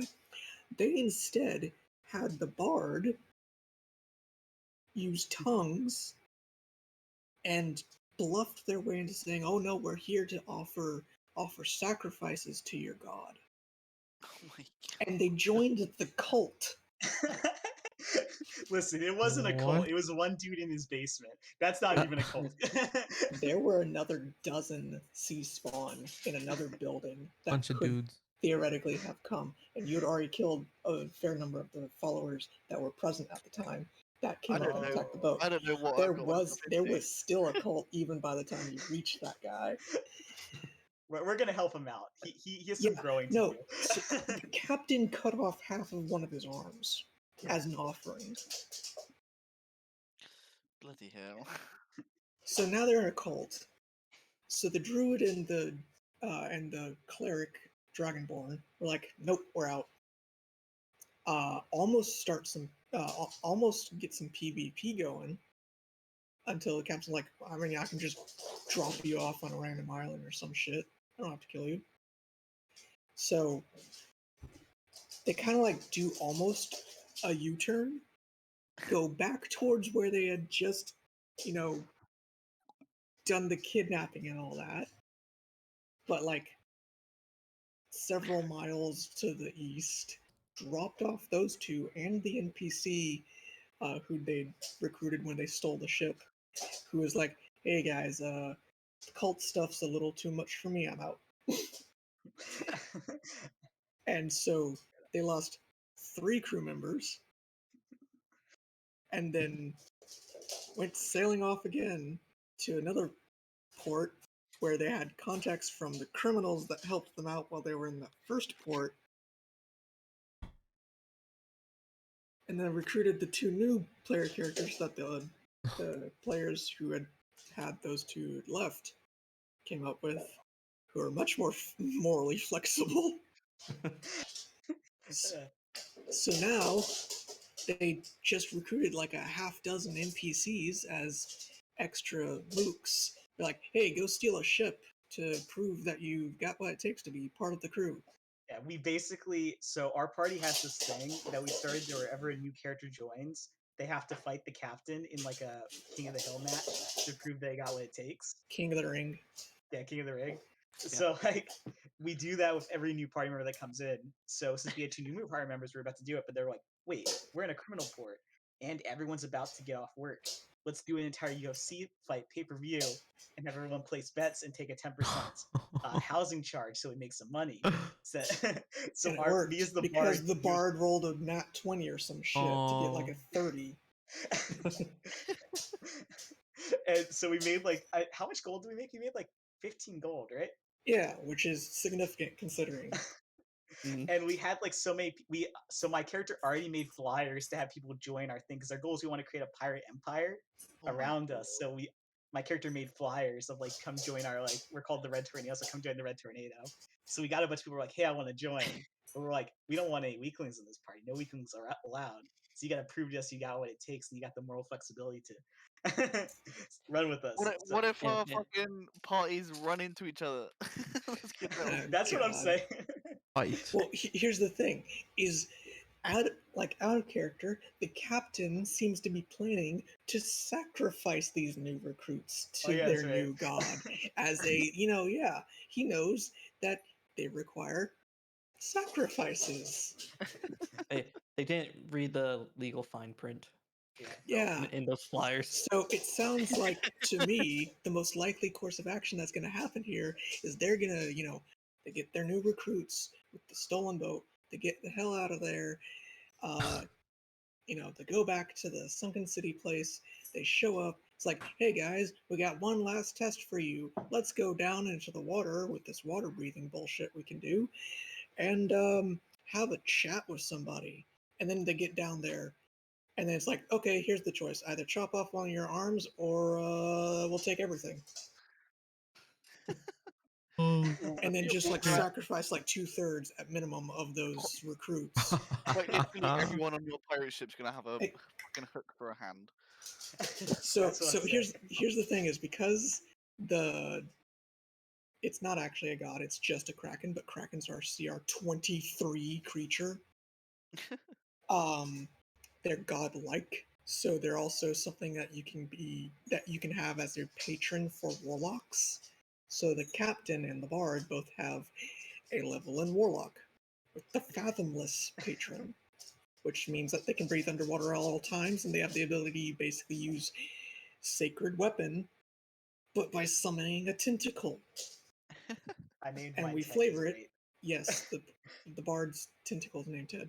The captain, however, flavors his as a tentacle coming out of the stump where he used to have an arm. That's pretty Oh. cool. That's pretty fucking And cool. yeah, just so you know what kind of shenanigans I will allow you to do, because here's the thing: all I'm doing is I'm putting forward a campaign prompt, and I'm running the setting. What you do is entirely up to you. Ooh. You want to go off on this adventure and fully follow the prompt down to its logical end, go for it. You want to completely abandon the prompt entirely and Space become pirates. pirates, either on the ocean, in the air, or in space, you can go for that. You want to start your own cult? Okay. Maybe one of you finds, starts having a dead god talk to you, and you're like, hey, this guy sounds cool. Let's start a cult and bring him back. I feel like, oh my god, I feel like fucking a god could speak to Sud and him just not realize that it's like a dead god. He just thinks it's because he's old and someone's talking in his head. wait, that reminds me. So I had a bit with my character that like Cog was mentioning. So for context, I don't know much about Critical Role, so I don't know much Mhm. about this setting. So like Mm. I'm kind of like learning as I go. So Cog was mentioning the gods, so I said that my character, the bard, had a slight relationship with one of the gods. But so I just kept saying that as we did worse stuff. Was like I had to check in with my god, even though I had no connection with my god. So I would just hear nothing. So I'd be like, hey, we just dealt drugs. Is that okay? And then I would check in with my god, and the god wouldn't say anything. He's like, oh, she's okay with it. We're all good. No I think way. didn't you say that like the time I asked when we were about to join the cult was the first time that the god actually said, no, that's not great. Kind of, yeah. Mom is It's like, disappointed. nah, man, that ain't good. That ain't good. And this is the goddess of compassion and redemption we're talking about.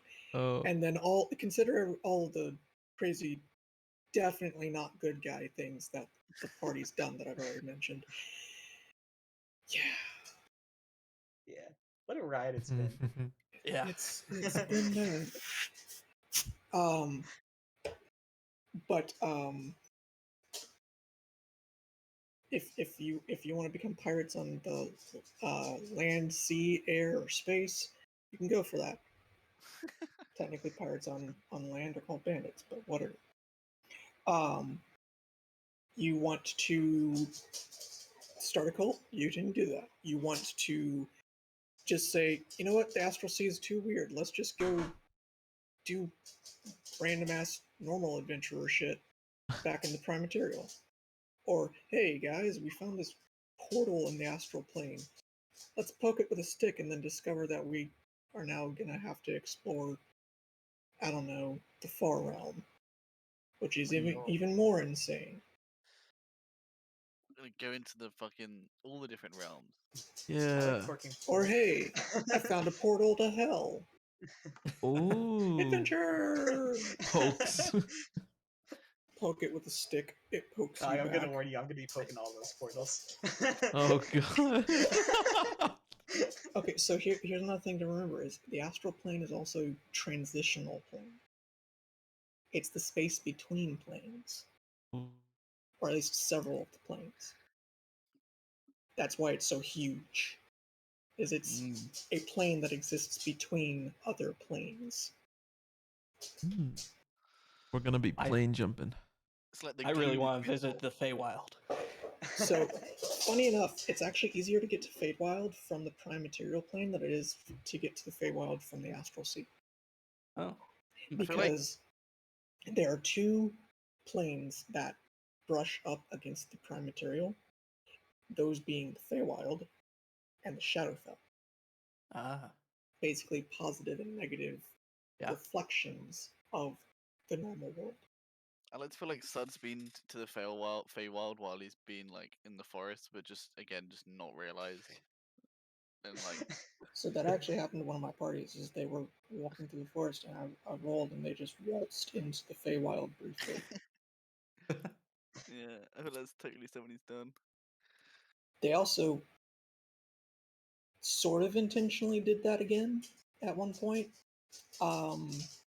Sort of intentionally in that they intended to go to a spot, but they didn't know that that spot was technically like halfway into the Feywild. So when they left it, they had a very sudden realization that time flows strangely in the Feywild, and 6 months had passed in the real world. And then they also experienced 6 months rapidly happening to the party, and some of them had certain magical conditions they were suffering from suddenly explode into something vastly more problematic. One of the characters was pregnant, and then became exceedingly so. Lots of things happened. Yeah. Nice. But yeah, no, crazy stuff can happen in my games, or totally normal things can happen in my games. I give a lot of freedom to y'all players, so this game can be exactly what I advertised. This game can be whatever in the hell you guys figure out you want to do. So yeah, I mean, think we're gonna theoretically, you could actually still kind of like go with what I put forward as the prompt, but then skew it where it's like you basically create a mutiny and take over the expedition, and still technically do what the expedition was going to do, but for yourselves. Technically an option. Or you could, get there, do a couple of missions, and go space pirates, and just completely split off from them. Can I eat dead gods? Technically, the question Oh. is whether or not you can do it more than once. You want to eat Oh. dead gods too? No way.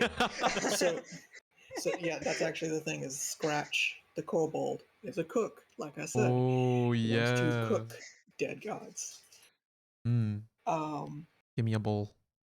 Yeah. I actually, when I was picking spells, I picked detect. I think it was like poison for that exact reason of like,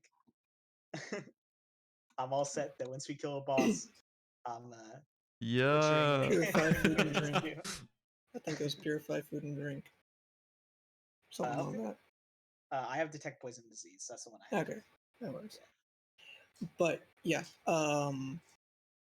so to borrow a line that my older brother said just the other day in a game I have him in, everything is edible at least once.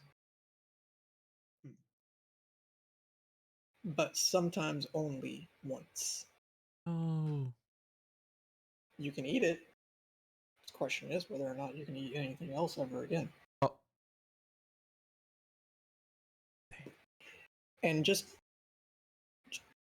so here's the thing: is there are things. So it's not just like dead gods that are going to be in the astral sea.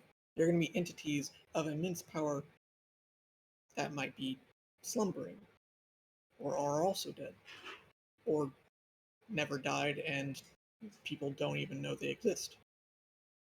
Or people know they exist and they're just exceedingly rare because there might be just one of those things in existence. Like the astral dreadnought. Technically, one of the most terrifying things that you could find in the astral sea that's not a god, but could probably hurt one.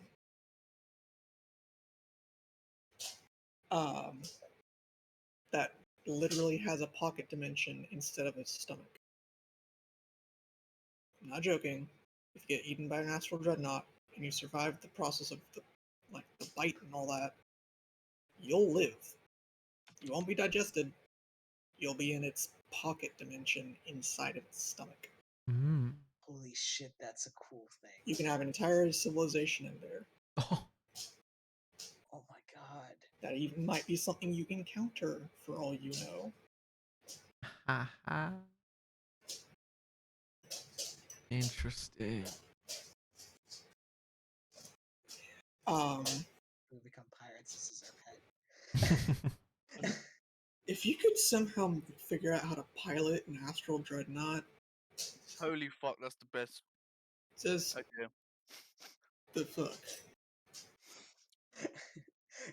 That's like the apex predator of the astral sea. Until it met us. Yeah, I was about to say that. I will admit I am talking a big game for level 3. I'll simmer down. I'll simmer down.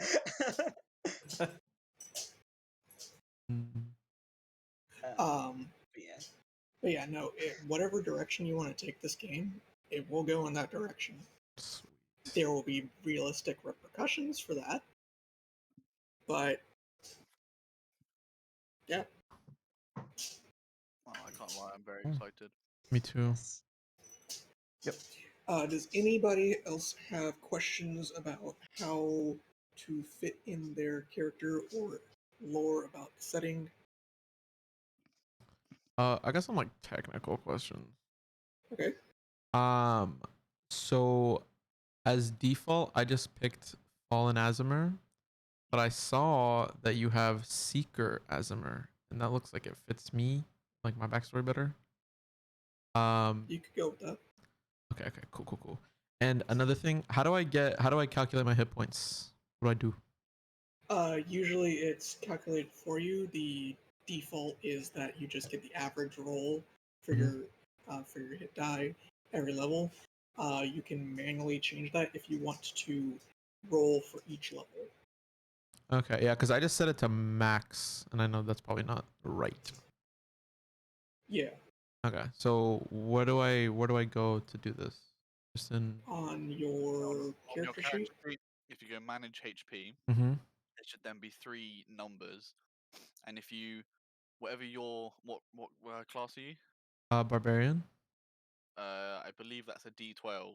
If you roll 3 D12 and put the total in there, Okay. Well, it's 3d12 plus. it, it should Okay, so it here's will how do it the works. plus. It will do the plus automatically because there'll be 3 columns and one of them will be rolled HP, and that's where you just put the number you rolled and then it adds everything else onto that. Yeah, but it wouldn't be 3d12, it'd be 2d12 because at level 1, you get the max automatically, Oh shit! Yeah. regardless of your class. Okay, I think I've added too much HP to me then. Okay. So, like, a level 3 barbarian is going to be 12 plus 2d12 plus 3 times your con modifier.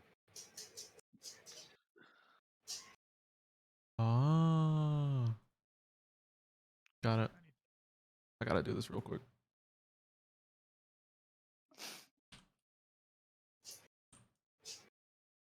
What's my con modifier?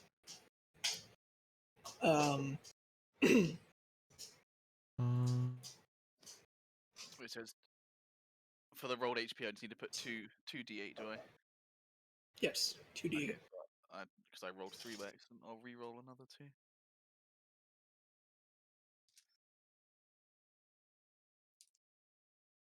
I just do the average by default simply because it's it's simple and Fair enough. reliable. It's also technically slightly above the average roll.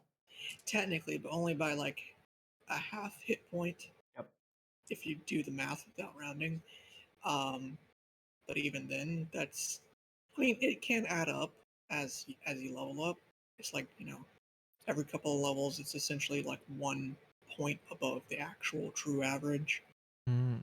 6 and But 7. that's still, it stacks. Yep. And it can make the difference when it's like, hey, I survived that hit with 1 hit point. I think I'm just because I'm gonna forget how to do this. I'm just gonna change mine to fixed. All right. Cog, I have a good question. Hi. So I was imagining, hoping that Scratch might be able to make some trick arrows and stuff like that. Trick arrows? Like trick arrows, like do like arrows with like some explosives on it, or like Yeah. something Yeah, like no, that. I was just making sure I heard you the words you said correctly. Yeah. Yes, you can. Like, is there a good proficiency or some way that I could achieve that? Depends on how complicated you want them to get. Like a flaming arrow, that where it's literally just like a bundle of flammable material that you light before you fire it. You don't even need proficiency for that. That's easy. Or like you dip your arrow in poison before you fire it. But like building an arrow that has a specific function, like you want basically, instead of an arrowhead, you want a syringe, so you can deliver like a large dose of poison instead of just like a little bit. Or like you want it to have like an acid vial incorporated into the shaft, so when it impacts it, splatters acid. Or like a mechanized explosive that will detonate only on impact. Depends on what kind of additive you want, but the general rule of thumb, I would say, is most likely tinker's tools. Okay. For any sort of like mechanical alterations to your ammunition. And you'd be making those like one at a time, basically. Okay, that's fine. That's kind of what I was expecting. Would it be okay if I added that proficiency, or would you like me to do something to add that?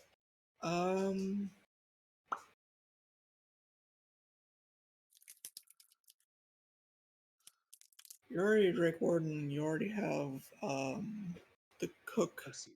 Yeah. feat, right? So, you can. I mean, your first level up shouldn't take too long, and you'll be able to get a feat instead of a ability score improvement if you wish.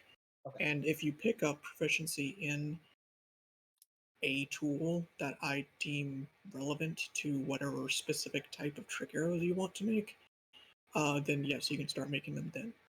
Okay, cool. Yeah. I was imagining getting like this Hawkeye like trick like Yeah, explosion. so most of the Hawkeye trick arrows are going to be like a Tinker's Tools kind of thing. Okay, cool. Like almost all of them. Oh, Yeah. 23? 23 what? 23 is what I rolled. 23 plus 12? Right? Did I do that right? Yeah. So I rolled a 17 plus 6, then plus 12. wait, what? Right? You're rolling D12 because that's your armor dice, not D20. Your hit dice. So it's a Each- D12. each Yeah, yeah. So class- I start with 12 because that's the max for first level, right? Yes. And then I roll 2d12s. Yes. So I got 17 and then plus 6 from con. Right? Yes. Okay. So 12 Plus 23. plus 23 plus. Well, actually, yeah, 23 because 20. you said 17 from the 2d12. Mhm. Oh Yes. my. That's a Yeah, fuck ton, right? barbarians are the only ones that get a hit die of 12. That Damn. means they are thick on hit points. I'm thick. I got high AC though. Yeah, my AC's 13. I got AC of 19 Jeez. because of Well, 12 over here. I got 15, so I'm in the middle. Yeah, because I got my tortoise shell and then my armor, my shield. Sorry, Damn. but that Mhm. basically won't go. That basically won't go up at all. Like, for the rest Yeah, of the because he can't wear armor. Yeah, I got no armor or shield, so I'm just 13. Yeah, but that's just a barbarian thing. Yeah. But like because turtles can't wear armor is the thing. Mm. The only way to increase his AC basically would be to get enchanted enchanted shields, items that are things like the cloak of protection or ring of protection or amulet of protection or whatever Mhm. that increase your AC and saving throws. And that's basically it. Could you get like a magical shell? Theoretically, you could have somebody carve an That's enchantment into fucking the shell. It Oh. would be metal as hell, Yeah. but it would also hurt like hell. He's an old Because man. You can't feel here's, because here's a common misconception. Turtles cannot remove their shells like Koopas. Koopas are not turtles or tortoises. Turtles and tortoises, their shell is part of their skeleton. Oh, so that's like getting a tattoo on your sternum, basically. Pretty much. Which hurts like a bitch. less of us. Yeah, this is like, I mean, yeah. there's fewer nerves in the shell than most of the rest of the body, It's but alright. it's still a bone. And strictly speaking, I can have a AC of where is it? If I hide in my shell, it gives me like a +4 or something to my Yeah. AC. Yeah. Mhm, Ooh. So I can have an AC of 23, but I can't do anything. pretty much. So the reason I asked earlier about like friction in space or like if you push someone is whether or not you guys can play catch with me in my shell in space, Theoretically, yes. but from like really far away. Probably not super far away, but you could feasibly, like, just catapult yourself into space in your shell and drift for at least a while in the direction you intended. Another thing I don't really know how the Circle of Spores fully works yet because obviously I haven't used it in combat yet. But How the what works? Oh, circle of spores. yeah, because with the symbiotic entity, when I use my wild shape and I then get all the spores around the increases. Wait, let me read this properly first.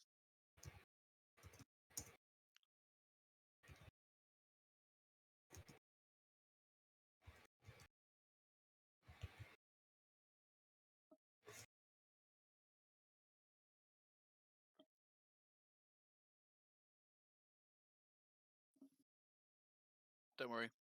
I just need to read it properly. Mm. Oh, another thing I wanted to ask. I haven't picked a feat yet. Is there like a specific place I can like look at a list of them, like including ones you've made and stuff? If you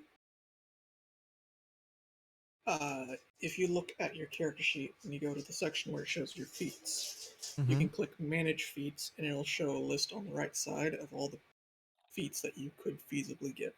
Oh. Okay, thank you. What class are you playing again? Sorry. Barbarian. Great Weapon Master is pretty good. Great Weapon Master is a nice, solid, basic one. Basically, it increases the minimum damage that you deal with two-handed weapons, and you can take a penalty to your chance to hit to deal more damage. You can have a Oh. -5 to your chance to hit, but if you do hit, you get +10 flat damage as well as your roll. Mm-hmm. Shit. Like, Okay. as well as your roll and everything else. And considering barbarians, if you're reckless attacking, so you have advantage, that Mm-hmm. +5 normally isn't too bad. Yeah. Holy So, shit. Okay. Okay. but you have to declare that you're doing that before you roll. Okay. Mm-hmm. Yeah,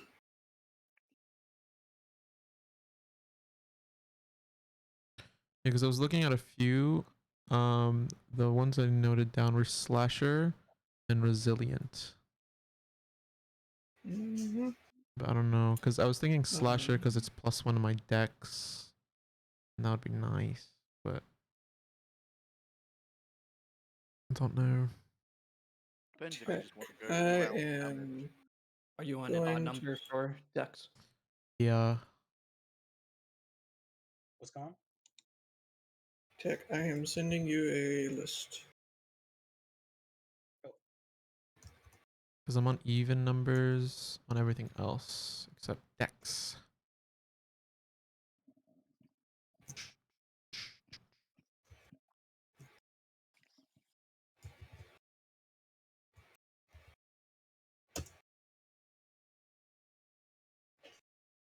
I'm on even numbers on everything but strength, which is 9.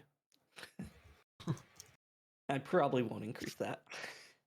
I've got 4 odd numbers. Ooh. A lot of opportunities for the next feat. So Well, I think 20 wisdom would be pretty good. alchemist supplies and like tinkerer's Yeah. tools would probably be what I want. Yeah. Cool.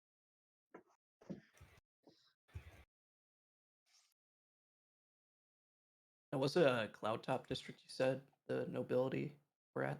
Yes. Been fairly messed up though. Even Okay. if it has recovered a decent bit. So my character would be like low nobility, so would they still probably be around there? Um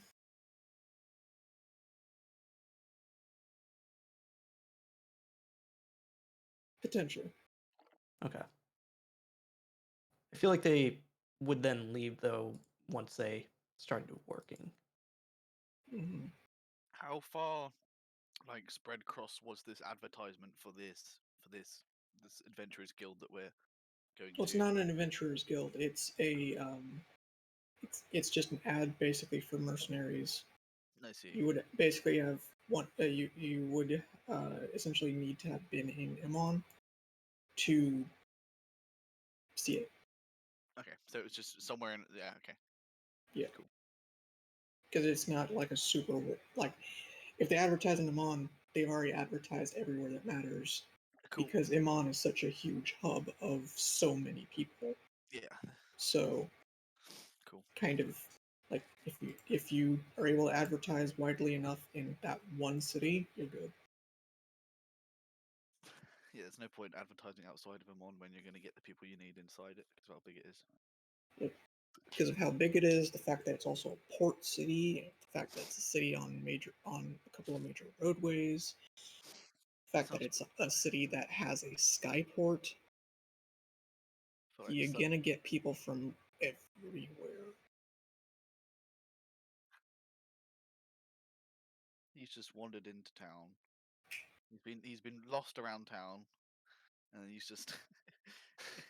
what's the name of your kobold again? I need to remember names. Oh, Scratch. I feel like he's just seen Scratch and is just like following him around. He's a fellow old person. Just gets Old. roped into Oh it. God. How do Hold you on, do, hold on, fellow hold on. I have to do it.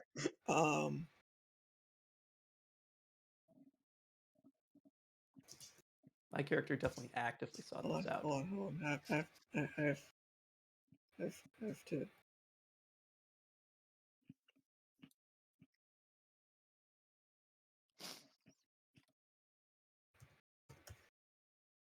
Maybe not like followed around, but just approached and spoke to. And I feel like you would have mentioned what you were doing, and then you would have joined along. That's if cute. if you would have wanted him to. I kind of like the idea that you follow though, and that Oh, no, you just do what he does. You don't know what's going This. on. he does that for a couple weeks, and then he approaches you. That is exactly right. Yeah. Wait. So this is hilarious. I was talking to Cog originally. Cog, do you remember how I was mentioning the Grouchy Gambit? Maybe they do actually know each other from like fucking way back when. I think that would be funny because we are kind of both hermits. Like he was basically like a empty nester dad who was raising a dragon who got like Yeah. captured by poachers. So maybe it's just like you are two old people who were hermits and crossed paths and shared soup or something. He's like, Yeah, I fuck remember it. you. Yeah. Oh, I love that. But yeah. each time we talk to each other about how we think we know each other, it's a different story because we just Yeah. can't. We're just making it up. Oh yeah, hold on. I had to step away because my dog was being a gremlin. What happened? Oh, I was saying, Cog, do you remember how I was mentioning to you the possibility of doing the Grouchy Gambit? Do you remember that? The Grouchy Gambit? Oh, you don't remember that? That makes it even better. No, I don't. I'll wait and show it later. But that would work well into that plan. Okay. This is gonna be great. This is gonna be First very is good. now, so that Alex, I might need your character's help to fully enact the Grouchy Gambit when it's time. Okay, I'll. You know what it's about. I'll share it in character. Okay. I don't see. Like, I promise I'll be less chaotic in this game. You sure about that? Oh god. Fun fact about how I play D&D is like I'm very much the instigator type of player. I like kind of just doing things. Yeah. But so if you guys need me to raid it in, just let me know and I'll raid it in. I'm sure it'll be I fun. feel like both our characters are gonna be the extreme of old men. Like yours just be doing whatever he wants, having a go at everyone, and I'm just gonna be having no clue what's going on. So it's gonna just be bumbling along, just following whatever everyone else is doing. It's just two senile men in their carriers. Oh. Literally what it's gonna look like. Grandpa, where are you going? If we ever made a party art, it'd be so funny to have two old men in wheelchairs and then have both your characters in like Yeah. That'd be amazing. Oh my god. I had a question. So I don't know if I'm gonna go with Great Weapon Master, but it's not listed on the feats. Am I missing like a section I of stuff? might Or have to include it because it might be behind a paywall kind of thing, okay. which Paywall. is annoying. Gotta pay for this? So on D&D Beyond, Mm-hmm. you have to pay for access to certain To use materials, to Mhm. and since I have access, you should have access, except sometimes that doesn't fully translate for some reason. Damn. Yeah, cause I couldn't, like, when I picked Fallen Asimir, I couldn't pick it just because I had to like buy the book that had it included, right? So one of my friends who owns like a fucking bundle or some shit, he let me make my character in his campaign of like just random people who wanted access to stuff. And so then I copied that character and then put it in here. That was the way I got it.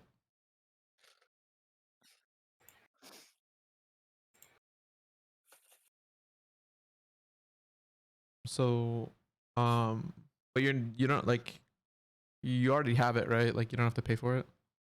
Yeah. Okay, cool. Because I don't want to make you buy it. I'll fix the wiggles. I'll be right back. I'm just gonna go to the toilet. Yeah.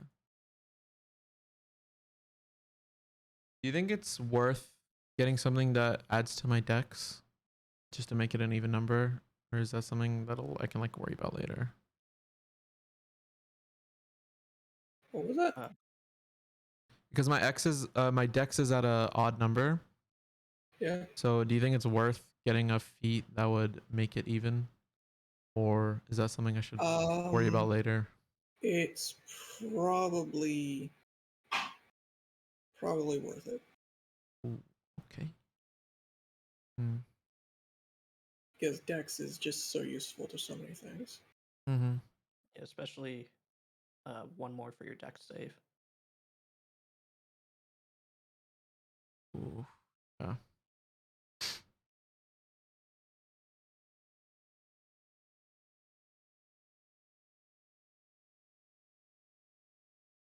My God. We're so close. I'm excited. Oh, I even I got a commission set up with that guy. Nice. Oh, nice. Cool. Yeah.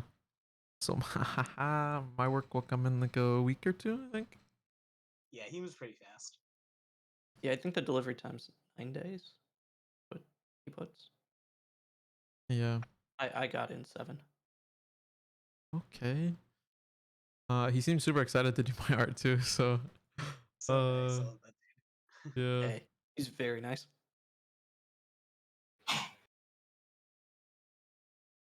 I think I gave him all the information. Ooh. So how do none of these feats allow you to pick up an extra proficiency? That's insane. I was reading through all the feats on D&D Beyond. I was like, An extra what? There's skilled and skill expert. Yeah, I Skill saw set. those too. Yeah. wait, why did I decide against skill expert because I just have so many proficiencies and expertise. Fair enough. So I have 5 proficiencies, 2 expertise.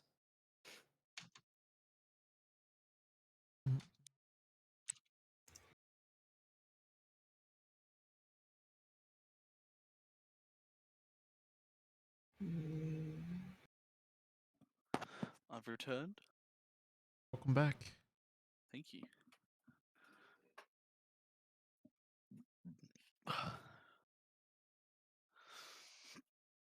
Instead, with Magic Initiate Sorcerer. Ooh. What spells you going? Yeah, what spells you going with? Well, I already said one, bees. Fair enough. Then I need like a good cantrip damage spell, so I got Firebolt. Nice. Then Comprehend could- Languages. You could just flavor that as being more bees. Fire Wait, hold on. bees. Which thing? Which thing? Fire bees. Just flavor every projectile as just bees. So here's the thing. Canonically, you can actually flavor your spells to be all sorts of different things, as long as it doesn't actually affect the mechanics of the spell. Let's go. One example that they gave was you could literally make your magic missiles look like spectral chickens. I'm not joking. They even made art for it. Spectral what, sorry? Spectral chickens. Let's fucking go. That the bees are actually very tiny chickens. Oh God. Oh my god.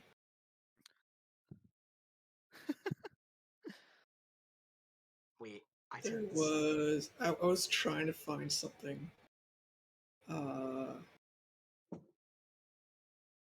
So in Darkest Dungeon, the first one, there were different party combos that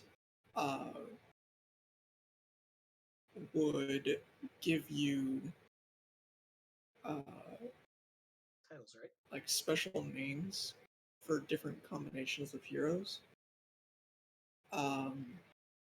And there was one that I was thinking of talking when you were mentioning just an old guy and his carers. Trying to find. There was one. There we go. Oh, it wasn't what I thought it was. Alright, so if you had two lepers in the front and two plague doctors in the back, you'd have the Black Plague. And if you had one leper in the front and then three doctors, plague doctors, it was critical condition.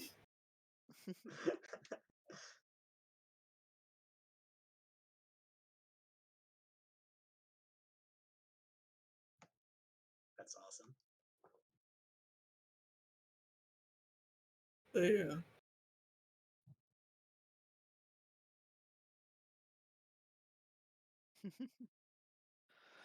I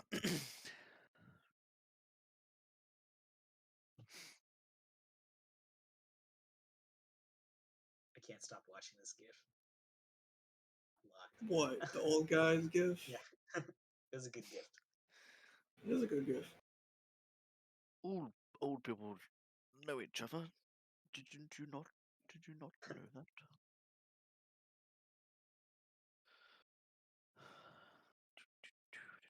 Amazing show. Love that show. Uh-huh. Cog, if you ever ran a Avatar campaign, I would join the heart. Oh, I would join that heartbeat too. Now I have to. I've wanted to find like a campaign for the Avatar setting. Aren't they creating a source book soon? Yeah, they're creating a source book.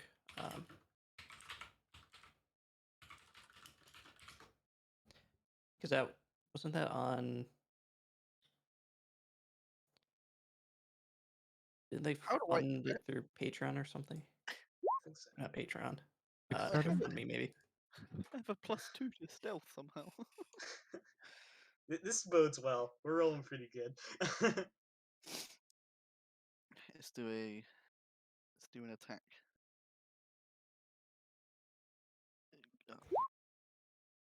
Let's go. Okay. Damn. There's the persuasion. Hey. Damn, you already have a +9 too. expertise and the +5.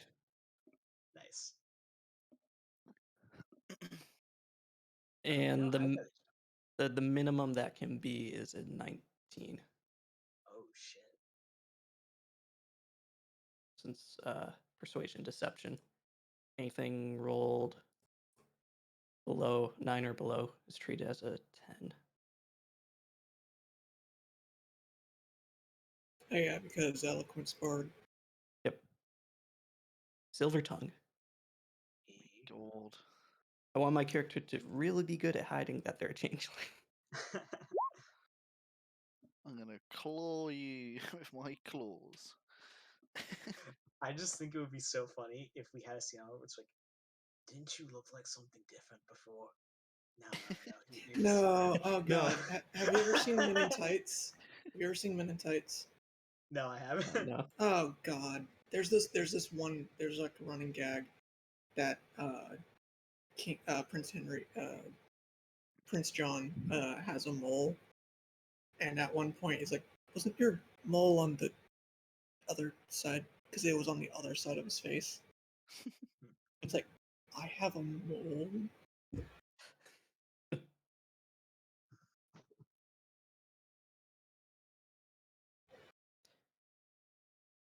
Yeah, my character is just gonna change genders and convince you all just are Just losing it. gaslight the shit out of everyone. They turn into an old man. What are you talking about? I've been an old Please. man this whole time. I thought I was the one going senile. I love the idea that Kia, your character, just knows they're all better be gaslit and just goes with it. I'll just take care of all three of you. It's okay. Grandpas. If you become just another senile anthropomorphic animal, anthropomorphized, wow, just not a human, then it's just gonna look like your fucking petting zoo of old men.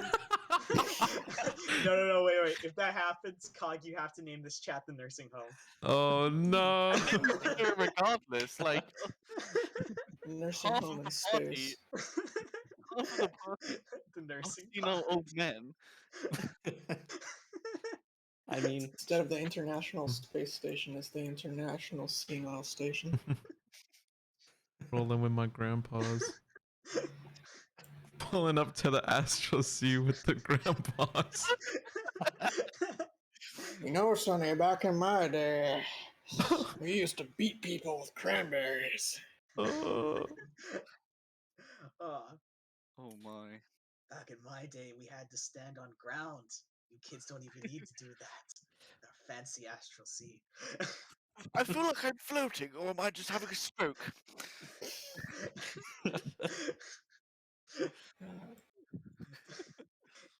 If I miss something, I'm gonna say I had a senile moment and moved to the left.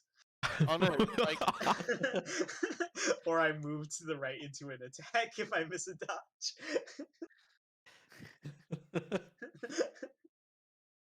There we go. My character's gonna love this.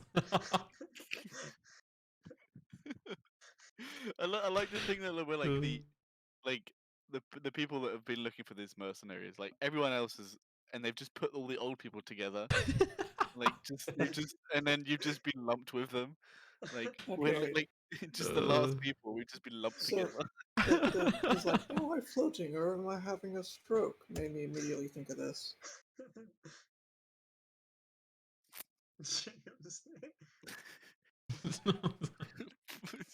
Prince John having a stroke. Bond name. Jeez. Bond name.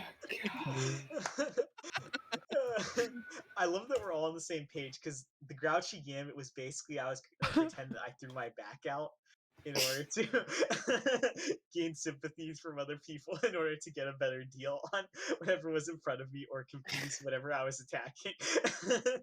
I just think there's I'm glad we're all on the same page with it. yeah, there's so many little fucking like little fucking gags and stupid stuff that we can do for this to be so funny. Like, just imagine it, just like you and I both like pretend we're having a senile moment or throw our backs out, and then we have Balak with his like +9 to persuasion, being like, "If you're having a stroke, call an ambulance. Call an ambulance." Grandpa's please. This is gonna be And then so it's literally that good. meme of like, call an ambulance, but not for me. And you just pull up with the wild shape, whereas Four and I just break out my bow or my spear. Yeah, that's the thing. I forgot I can actually like use wild shape normally because the main reason of Circle of Spores is use it to increase my spore damage, but I can actually use it normally. Oh god, because Exactly. my character, what I was gonna go with was he's like super excited to finally have like comrades to fight with and like people to fight alongside, and it's just gonna show up, and they're gonna be like, yeah, so you're with that group. Yeah. It's just, Oh, it's gonna be great. it's so fucking brilliant. It's so good. Oh. Fucking like basic, practically barely past teenager barbarian shows up, and there's just like this old ass couple of dudes. One's a lizard, and then there's like this pretty lady, and as he's looking at her, the pretty lady turns into an old guy. No. She used to be an old woman, so we have the entire nursing home. Of course. Oh yep. god. It's like, am I gonna contract some sort of like age disease? And she can convince, she can probably convince him that he will. You could probably convince him that he does have one. The only way to cure it is he's to... old. It's like it's not like mirrors are particularly common. Like you just have to tell him that he's aging rapidly, and he'll Oh believe you. god. You just convince him that he's old even though he's young. Balak just gaslights all of us. Yeah. Gaslight someone to believing they're an old man. Alright, Chuckle Fucks. Anybody have any other questions or anything they want to bring up? That's not a meme. Working with you again. Oh my goodness. Like for my backstory, how did I get here?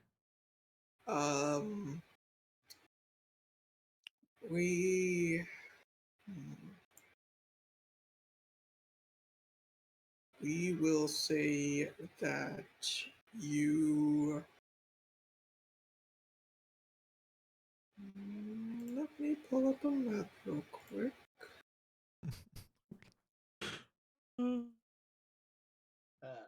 This is gonna be great. Yeah.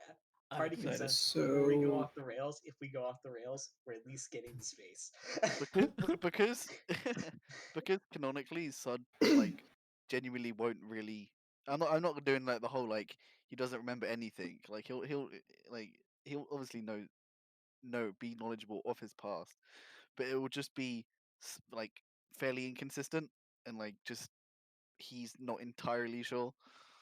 I love the idea of, I think what my character is like he has all his faculties, but he'll play what you see if you want him to. If he thinks that he can get a little bit over by being a senile old man, he'll play into the senileness. I like to think Sun does that as well. He's not as incapable as he makes himself seem. God. But he is his like the back of his shell is entirely covered in like shrubbery and mushrooms and like little plants and flowers. Wait, Like I'm just imagining Scratch just taking a shrub off your spell and using it as seasoning, like bay leaves. yeah, there's a whole herb garden back there. Like there's a whole herb garden back there. Like Alright, Kia, Mhm. about where you're coming from. I'm gonna say that you are probably actually coming from the continent to the west, Seal Row. Ooh. and you sailed from a place called Mears Lot. Did you say Mirror's Lot? Yeah, so here, I'm gonna send it to you. Okay, cool. Because I didn't get the continent name either. Oh. Mirror's Lot. Okay. What was the continent's name? Here, I'll give it to you. Oh, thank you.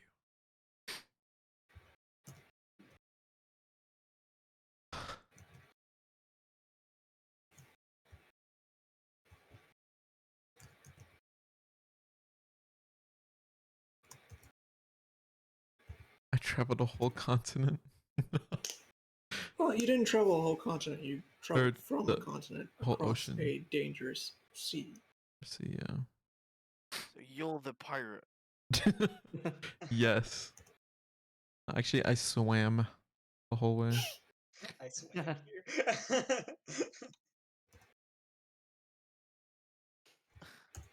There we go. Oh. Shit. Thank you.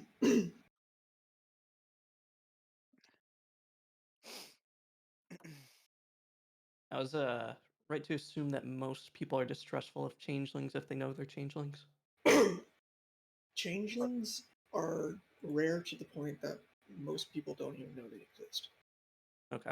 Yeah, I was gonna say Because even if because Sud the wouldn't even closest know. thing, yeah, the closest thing to a changeling that someone might know about is a doppelganger, which in the lore for this setting are drow who were mutated by aberrations Hmm. after basically being driven mad by them. So with that association, it would still probably be wise to like keep. To not reveal yourself. Yeah. Yeah. Okay. Also, I have a map that I stitched together from official and unofficial sources. The two continents that definitely do not look like they belong, but the others are actually the official maps that I stitched in place to make that. Ooh. That is the world. Oh my god. That's my house. Third continent I get to play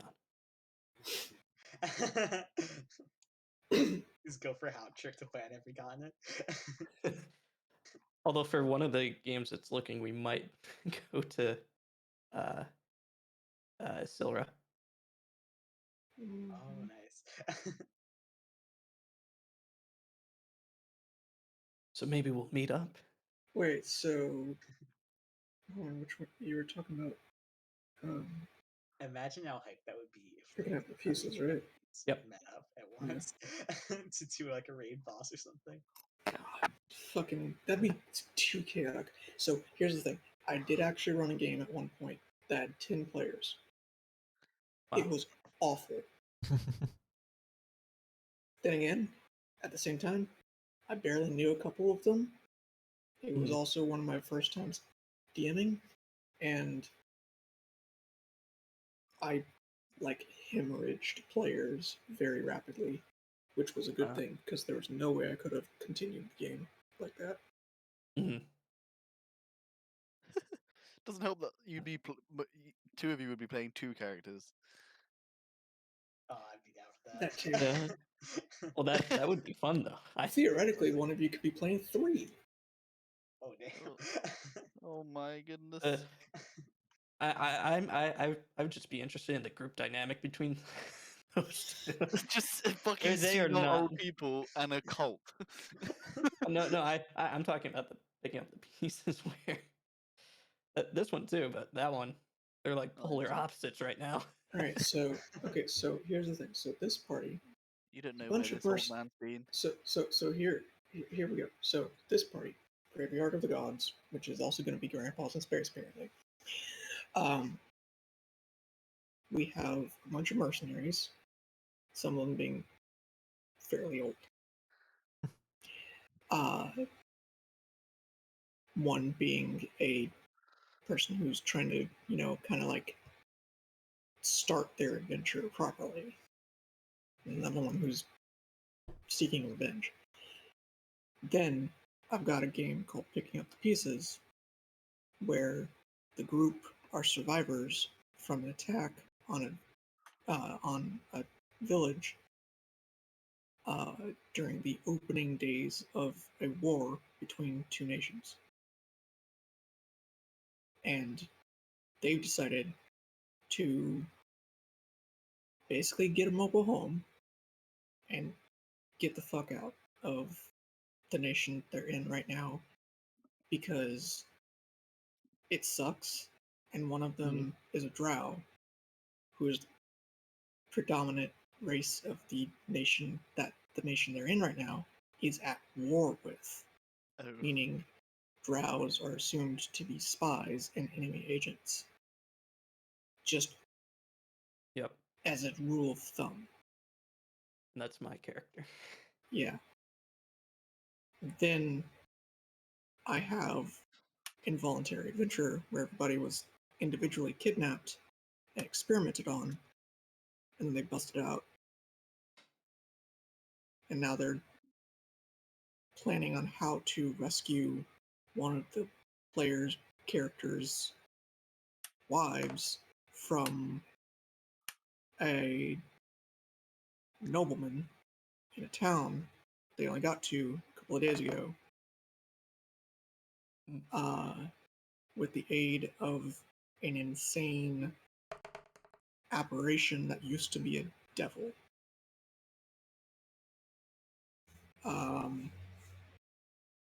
Everybody's kind of a freak in one way or another.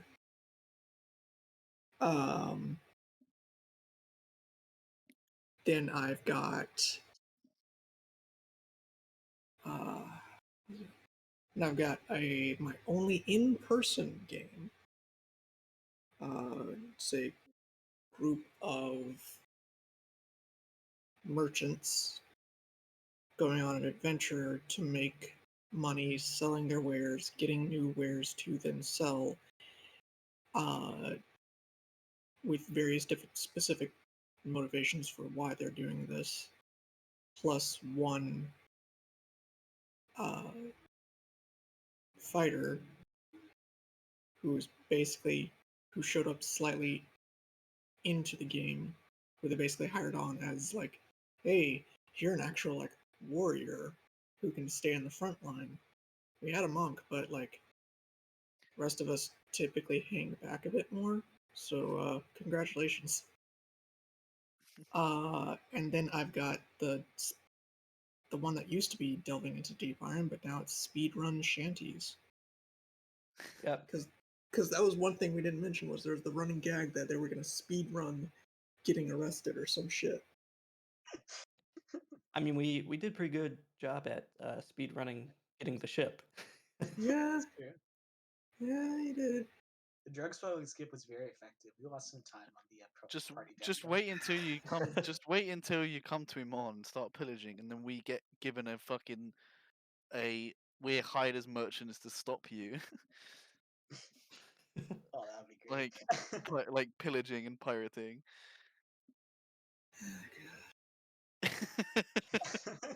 We portal into the other game and our parties meet. There's this insane band of pirates worshipping A kraken. a And kraken. they send 3 old men after them.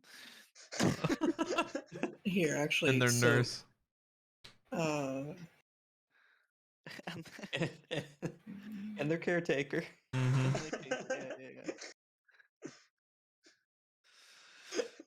I love the idea of Kia if you came in with Pierre's character and you're like, I'm helping him get to his spot, but afterwards I'm gonna get to a party and start my adventure, and it's like you're in the old person party, like, God damn. No, I'm just gonna go up to like Valex's character and be like, oh hey, so I guess we're gonna be taking care of these 2 old men, and then turns into an old man.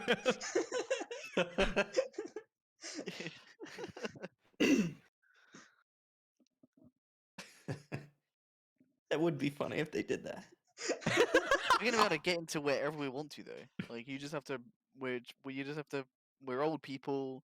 Like you're looking after us, and then Alex just gaslights them completely. Oh, Like clearly we have. Where's the senior discount? Like where's the? Senior Oh. citizen discount? get a Yeah. senior Advanced citizen senior discount. bonus. An extra 1 gold for making it back for every mission. Can I be a kid? Kids eat for free.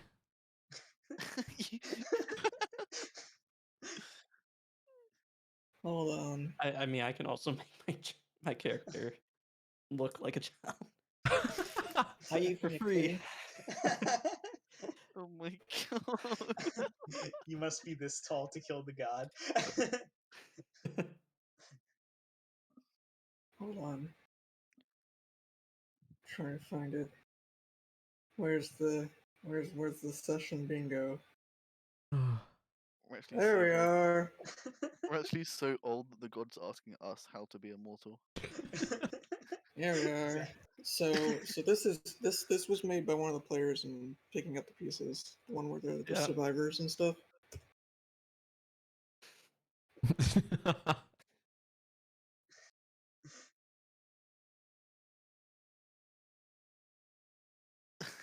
Nice. A Well, couple we of need to those make are that inside distinction. jokes. Yeah.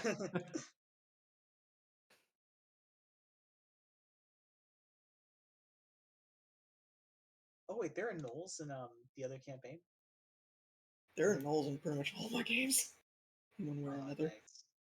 When I was deciding between characters for this campaign, I had another character I was deciding with, which was Bubbles, and I think it was like Honora, which is going to be a gnoll, who's like a barbarian. So, fun fact. Canonically, there are actually civilized gnolls on the continent you're starting on that are citizens of the nation you're starting in. Let's go. They're specifically the gnolls of the Dustpaw clan. They live to the eastern side, in the Trist Fields, to the northeast, not quite to the eastern end of Taldore, but northeast of Whiterun. Ooh. Well, if Grandpa dies, then I'll play Bubbles. I mean, one easy way is that if y'all don't like immediately derail and just jump ship from from people hiring you in the beginning, the easiest way to incorporate new characters is they're just a new hire, or they're a replacement from another team. I die, come back as an old man. An older man. You've come mean, you've come to avenge your son. I'm come to avenge my son and my grandson. I just keep dying. Every time you reincarnate, it's just an older generation. Yep. Not the new one, the old one. Yep. Eventually, you just reincarnate as a tree. You just reincarnate as a god. I'm come to avenge my creation.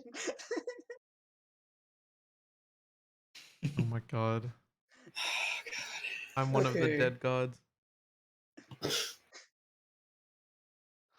Just stick an IV in your arm. You got some god blood on tap.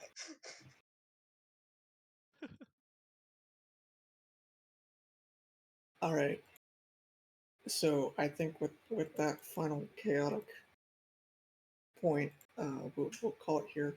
Do remember that this session is still one that I'm charging for. Yep. Mm-hmm. So the info for that is pinned, and I very much so look forward to getting this chaos off the ground next week. I'm ready. I don't think any of us are actually ready, That's fair. but we'll brace for impact. I'm ready to not be ready. Yes. Yes. That's a good one. Okay. I'll see y'all then. See ya. See ya. Yeah. Thanks. What a fucking session, lads. What a fucking session. Oh my god, tomorrow I get to have another one. Fuck school.